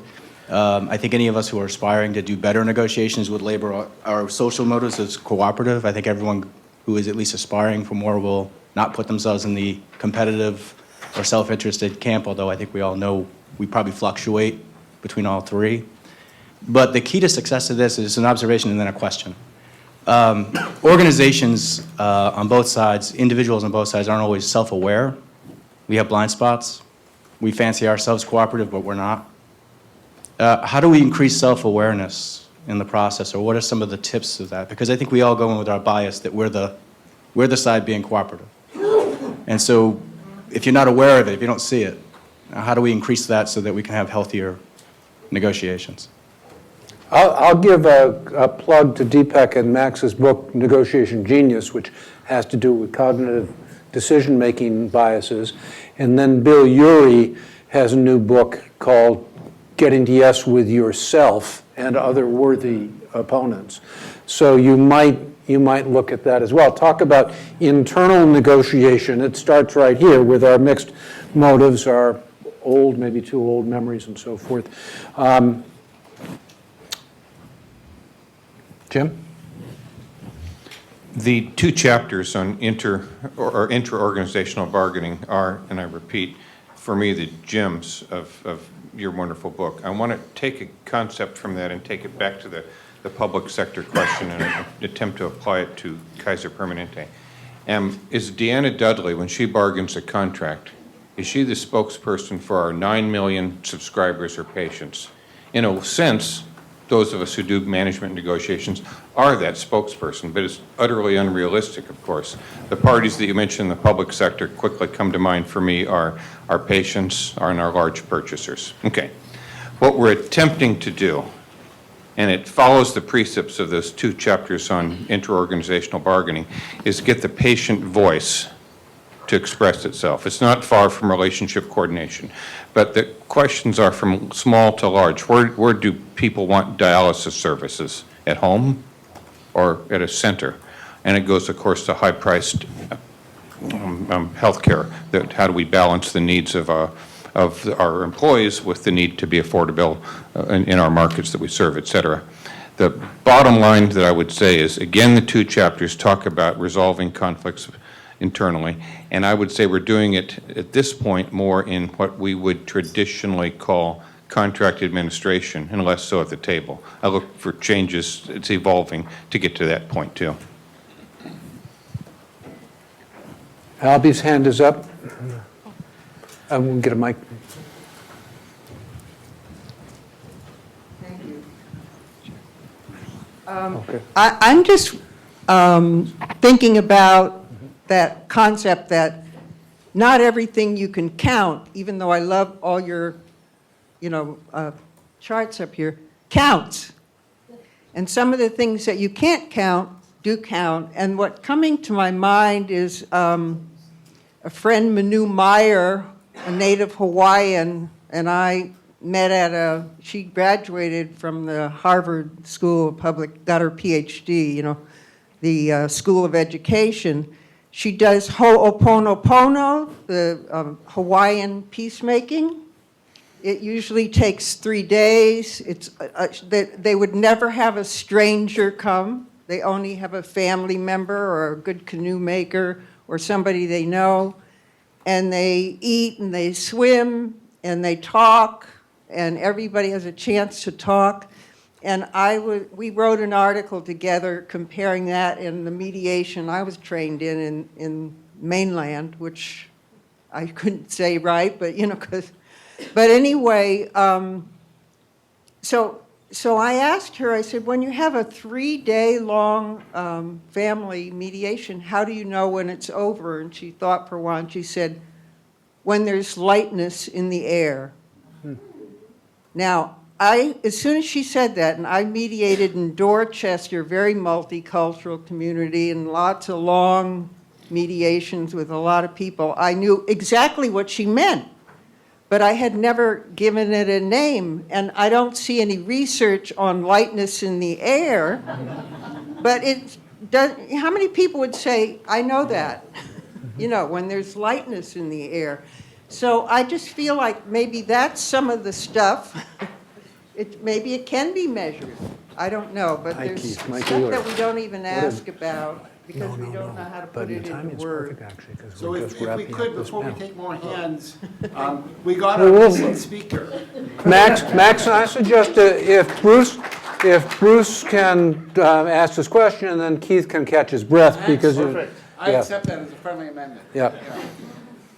I was going to offer a question for our thinking, for you, Mike, basically, stimulated by both of these panels. In my experience, Mary Parker Follett got it right, that the heart of a lot of the difficulties is the way people are rooted in either-or thinking. And a lot of our work in trying to get people to handle conflict better is to be a little more creative about how they think about things and see that there might be different possibilities of relationships. And often we are successful at that. But a dynamic that we see both internally to organizations and across the table when you bring in the element of time is that it gets really good for a while, and that often becomes a problem. That the better the relationship at the table over time is, the more likely it is someone will come either on the management side or the labor side and say, these guys are in bed with each other and I'll do better, blah, blah, blah. Whether they are or they aren't. And I think another question that we have as a field is, how do you embed or at least create a self-sustaining educational system, essentially, that inculcates new folks as they come in why it's not so simple as that. Good. So one, that's a good question. Two is at least you got half a breath. I leave this to you, Max. Do you want to brief Keith a little bit more, or we just know he's so good at improv he can hop in? I'll go with the latter. Okay. Wow, well, I don't know if I want to answer that question. But, just walking in. My apologies for being late. Thank you. It's a real privilege for me to be here. And as one of the panel members, my point of view comes a little more from economics than my colleagues. Not that I was trained that way, only have been accused to be one. When I was in graduate school, there were three important books for me. Luce and Rafe's Games and Decisions, Thibault and Kelly's Social Psychology of Groups, and Walton and McKersey's Behavioral Theory of Labor Negotiations. Those were kind of guiding forces for me then and continue to be guiding forces for me throughout my career. The economic side of the Behavioral Theory of Labor Negotiations starts right on the cover. It's in the Economic Handbook series, which I only really realized when I pulled the book off the shelf last week. But that, I think, tells a lot. Game theory had started in the mid-40s and was starting to take off. And behavioral theory of labor negotiations embraced it. And in particular, the attitudinal structuring chapters that we were supposed to comment on focused on what game theorists would call a super game. The fact that you play continuously with the same people over time, certainly in intermittent interactions and negotiations. But the fact that there was such a future meant that you needed to take that into account in the present. And 50 years of psychology since then has shown that people are dominated by the present. The present outweighs the past and the future. So our memories are tainted by what's happening to us in the present, and we're really bad at forecasting how we're going to feel in the future. So from my point of view, the notion of attitudinal structuring and the basic message is, know that you're going to have a future, take that into account now, change the way you behave now. Game theory said it should happen and it would happen for rational actors. Psychology said we're not always rational and we really need a kick in the rear for that to happen. As many of you, I'm a negotiation instructor, and part of what is immediately apparent is that people are myopic. They focus on the present, they don't do well in taking into account the future, and as a result, they don't lay the groundwork as well as they possibly could. So I've always loved those two chapters on attitudinal structuring. I still have my students read them, and I hope it has an impact. Thank you.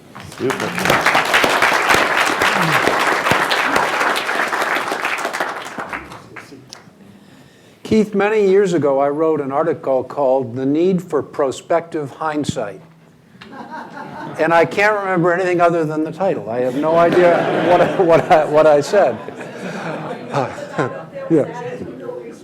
Yeah, I guess. Then I'm in good company, Gene. So speaking of good company, We've had a parade of thoughtful and admiring people here. What do you want to ask of us, or what do you want to respond to? And I leave it to both of you to figure out how to pass the baton. You were listed first. Shall I stay here? It's up to you.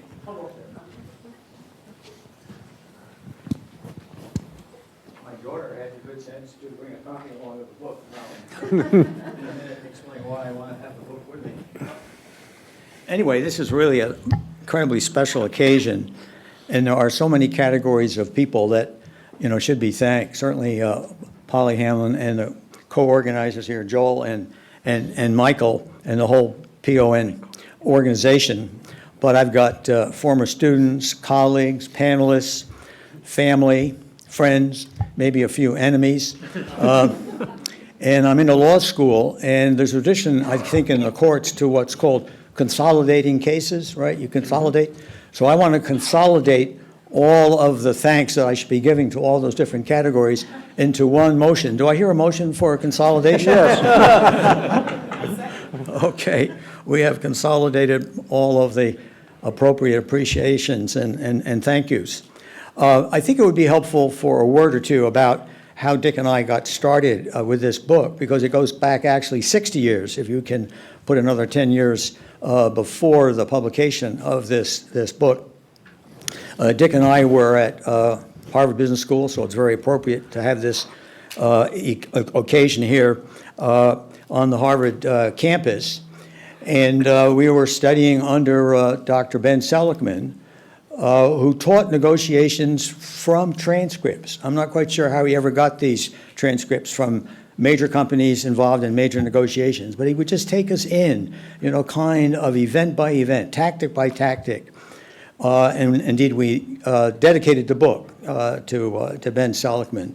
And Dr. Seligman, in terms of this last subject of attitudinal structuring, he really believed in thinking about relationships. He had a concept of a spectrum of relationships and how you moved from conflict over to balance of power, to accommodation, to cooperation. And he really thought heavily about power. So that whole chapter that we've just been discussing on how relationships emerge came out of his inspiration. Anyway, Dick went to Purdue after graduating in 1959. I went to Chicago. And Chicago to West Lafayette's a couple hundred miles. So we would get together often at a picnic grove in the Kankakee area to swap manuscripts. And our young children had to put up with this. And now it's my occasion to ask the McCursey and Walton gang to stand up. Would you stand up, please?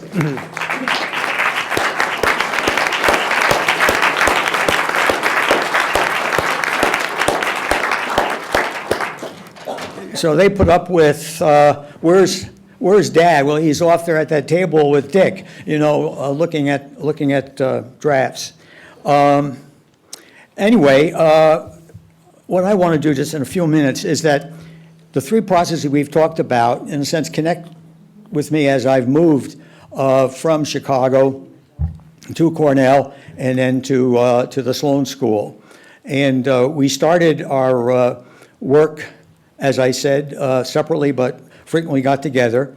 And there's one person here who I want to acknowledge, because we're all talking about who stands on the shoulders of earlier scholars. Well, we were standing on the shoulders of Ben Seligman, but we are also standing on the shoulders of Herb Kelman.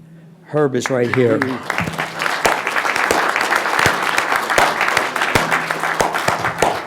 And this is why I brought the book up. This is in the chapter we've just been discussing, Attitudinal Structuring Model. We can only assert a tendency for attitudinal change to accompany behavioral change. An important body of theoretical and experimental work is aimed at understanding the conditions under which a person's public behavior is contrary to his private attitudes. Herb Kelman's treatment of the compliance process, compliance, identification, and internalization, is key, in a sense, to what we wanted to do in this chapter. So Herb, we were standing on your shoulders. This came out in 1958. Okay, I'm going to move very quickly because I know it's this 2-3 minute rule here. Actually, it's relaxed. Yeah, it's waived for you, Bob. Okay. But staying with the subject of attitudinal structuring, as many of you know, I got heavily involved in the civil rights movement in Chicago during the 1960s. In fact, had a book out recently. And that is clearly central to how relationships develop, because the protest movements don't have a relationship, and they want to have a relationship with the centers of power, the people who are going to make a difference for change. In the case of Chicago, it was employment, it was education, it was commerce, housing, all those different subject areas. So the question I would put up on the board is, we need a theory about how relationships get established. Because so much of our work is where the relationships exist, and we're fine-tuning the strategies and tactics as to how the parties work together. But there are so many situations today, and the whole civil rights field is a great example of where there isn't a relationship. And it's what Seligman would call conflict, or an absence of relationship. And how do we, in a sense, understand that journey from being outside to being really inside the relationship? Bob, some of your work in terms of bargaining with the devil, I think, begins to move in that direction. I'm looking at Bob Mnookin in his interesting book about bargaining with the devil. Okay, now moving along to Cornell, and this is where I have fun, because we have former deans here, and you're going to hear this afternoon, or later this afternoon, from Dave Lipsky and Harry Katz. And I would put the first subject that we had here, distributive and integrative bargaining, into what I learned as a dean, because faculty, they know kind of some of the distributive ideas as they come at you. And I learned an old expression from Morris Neufeld, a faculty member at the ILR school, who said, Bob, he said, one piece of advice is that faculty will never take yes for an answer. They want to keep talking. What is the, in a sense, question that comes out of that experience? It's, what is the set of skills necessary to convert a distributive demand, a faculty member coming in, into an integrative opportunity? And I spent a lot of time, because deans don't want necessarily to get into a formal negotiation. They want to get into a solution. And the Negotiation Journal, Mike was good enough to carry this article. I have an article on how you think about the life of a dean from a negotiation perspective. And Harry, he's moved up now to be provost of Cornell, so he's obviously learned how to take things that people want to do in a distributive mode and turn them into a much more collaborative fashion. And now coming around to where I am now at the Sloan School, and it's been alluded to that we've had this Massachusetts Education Partnership Project going out into school systems with the concepts and tools of interest-based bargaining. And this, for me, is a subject that we discussed one back. It's really, I use the term bargaining within the ranks as a kind of simpler title than intra-organizational bargaining. But it gets to the very complex relationship between the partner, the lead negotiator, and his role as an agent back for his constituency. And we've run into many situations. We do the training, and we have the negotiating team up to speed, but then there's this great group back on both sides who aren't very clear about it. One of my daughters who's here is involved in negotiations. Unfortunately, where she is now, they've turned the corner, and it looks like thanks to a Cornell training program on IBB. But there was a phase there where a typical teacher would say, I don't trust my representative who's in a trusting relationship with the administration. And it just kind of comes out of our culture that if my representative is getting too close to the other side, I'm getting nervous. And it's just sort of in our culture to want that person to be much more standoffish, combative, distributive. So the question here is, what are the behaviors that enable a leader to be both a partner and an agent? So here we are. Dick and I have really, in a sense, benefited immensely. We had this event in early January. We have this event here today. And we just thank you for what you've done to, in a sense, give us an opportunity to share our history with you and to, in a sense, receive the journey that's happened over the last 50 years and the journey that's ahead that we're going to hear about after the break. Now it's your turn, Dick.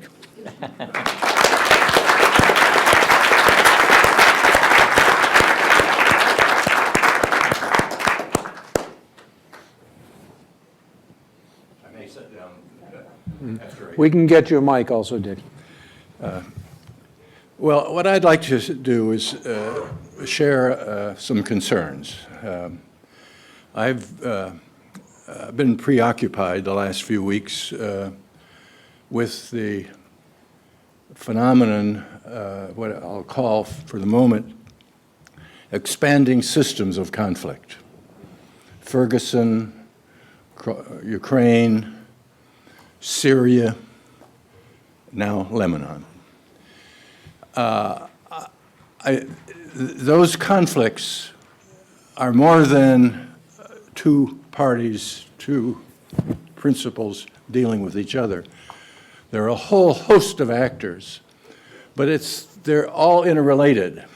And I want to urge, if we haven't already done it, I'm not familiar with the literature, all the literature, but if we haven't done it, I would really urge us to tackle the problem, to try and understand these expanding systems of conflict.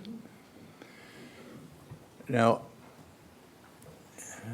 and so I'd like to kind of, I've been puzzling about these, and I'd like to address a couple of concerns by referring to them. I think that we have problems with jargon in the social sciences, and when we translate the social sciences into practice, we pull along some of that jargon. Sometimes we can't find better words for it. But what I'm more concerned about is that while the folks in this room might come to really understand the social science that the ideas are based on, we don't get any of that in cable news. When we deal with conflicts, talking heads,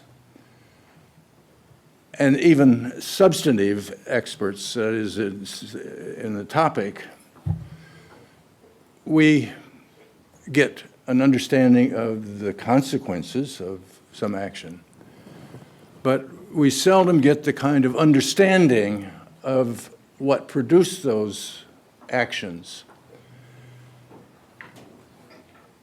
that the folks in this room might well understand, but they don't get communicated out there in cable news. And so I think we've got a challenge to find ways of educating, not through classrooms, but through this some literature and other means, ways of upgrading the quality of understanding of the social science which we have translated into paradigms and frameworks. That's a challenge. For example, if you take Ukraine, the U.S. position may be that we don't give arms, that we don't give more than tactical arms, we don't really arm the Ukrainians, because that might just escalate the response on the other side. Well, it might. What's the research that tells us under what circumstances does a act like the act of really arming the Ukrainians the way they want?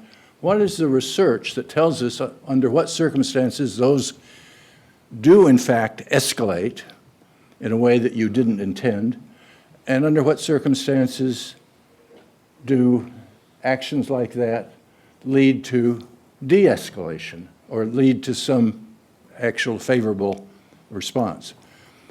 Now, I don't know the research that answers that question. It may not be in the research. It may not be yet done in the laboratory or observed through case studies in the field. But it ought to be a part of the understanding of negotiators, whether in the White House or in the Pentagon, and it's partly our challenge to convey that kind of knowledge or our understanding at the moment. Now let me deal with another of the expanding systems of conflict, Yemen. Now, the reason I don't choose Syria for this is that Syria is hopelessly complicated. I couldn't diagram that on a blackboard I'd need at least a three-dimensional blackboard to diagram the relationships there. And we're talking about maybe dozens of parties if we include in the coalition the individuals that are individual countries that are part of that coalition, if we treat them as individually as a party. But Yemen is nice. A few months ago, we had just 3 real parties, principles there. Well, we had the Sunni tribal government, and we had the Al-Qaeda of the Arabian Principles, right? No, they didn't like each other. And then we had the United States, which needed the permission of the Yemenis to do what they wanted to do in terms of with the drones and their conflict. And the government thought that's okay. So here we have really an understanding of, from the Yemeni point of view, the enemies of my enemy is my friend, so that the U.S. and we're cooperating. Well, we understand that. We see that a lot. That's not complicated. But over the next period of time, well, we find that the northern tribes, Shiite tribes, the Hutu, would like to take part in the government. Well, they'd like to displace the government. Oh, we got 4. Well, the Iranians say, well, that's a good idea. So we have another party. Well, the Arab, Saudi Arabia says, well, if the Iranians are going to get involved in this Shiite Sunni division, we need to get involved. Well, the southern tribes, Sunni tribes, say, well, the Shiites are going to try, even though we'd like to be independent of the government, if they're going to try and take over the government, we need to get involved too. So here you've got now 7 parties. Now, how do you, one of your questions is, when you look at a particular other party and you think about negotiating with them, or you think about some other kind of treatment toward them and so on, you have to take into account all of these other relationships, because it's a mess. How do you deal with that? Well, one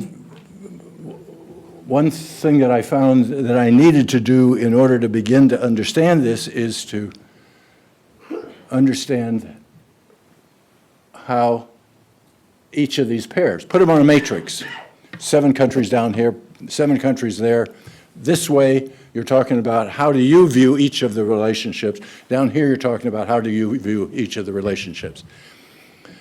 So you got 49 minus 7 different perspectives, relationships. Now, they're not relationships necessarily, but they are attitudes. The most minimal thing that you can say. No transactions, they're not engaged in negotiations, they're not engaged in collaborative activities, they're not engaged, but they have attitudes toward each other. So after all of my agreeing with that we've got to have a better word than that to capture what really engaged parties feel about each other. If I'm going to start with this matrix and try to understand there is not a relationship between Saudi Arabia and the tribe, but assume that, but there is attitudes towards. So I'm able to take this matrix and I can put a plus sign, a minus sign, and a minus/plus sign in it, and I'm making some steps forward. But I've got to then, in each of those cases, understand is it just a stance toward, an orientation toward, or an attitude toward, or is it more than that?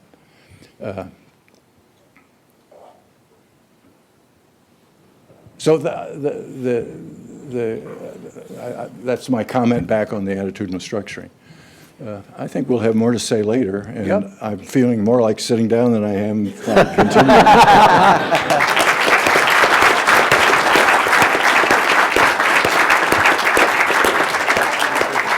Well, we're so glad you stood up, though sobering and necessary to confront those problems. Before we break, which is imminent, I want to introduce Nancy Waters, who is the managing editor of Negotiation Journal. And I hope seeds are being planted here for pieces that people might do. We've got an initial lineup, but we want to grow it. So if you're able to catch Nancy at the break or afterwards, that'd be great. We'll resume in, 15 minutes, I would say? So it was the plan. We're just doing. We said just 15, well, actually, we said 20 minutes, but to stay on schedule, I think we're going to say 15. I think, and we're going to mean it. Yeah. Yeah, we're going to say it and mean it. 15 minutes. I do want to commend all of the speakers that we've heard from who have kept to schedule. And I want to appreciate, as a final thought, that you've heard from industrial relations scholars, psychologists, economists, human resource experts, organizational theorists. The breadth of fields and disciplines that has been represented here is really extraordinary, and that's just the beginning. We'll see you in 15 minutes. Great.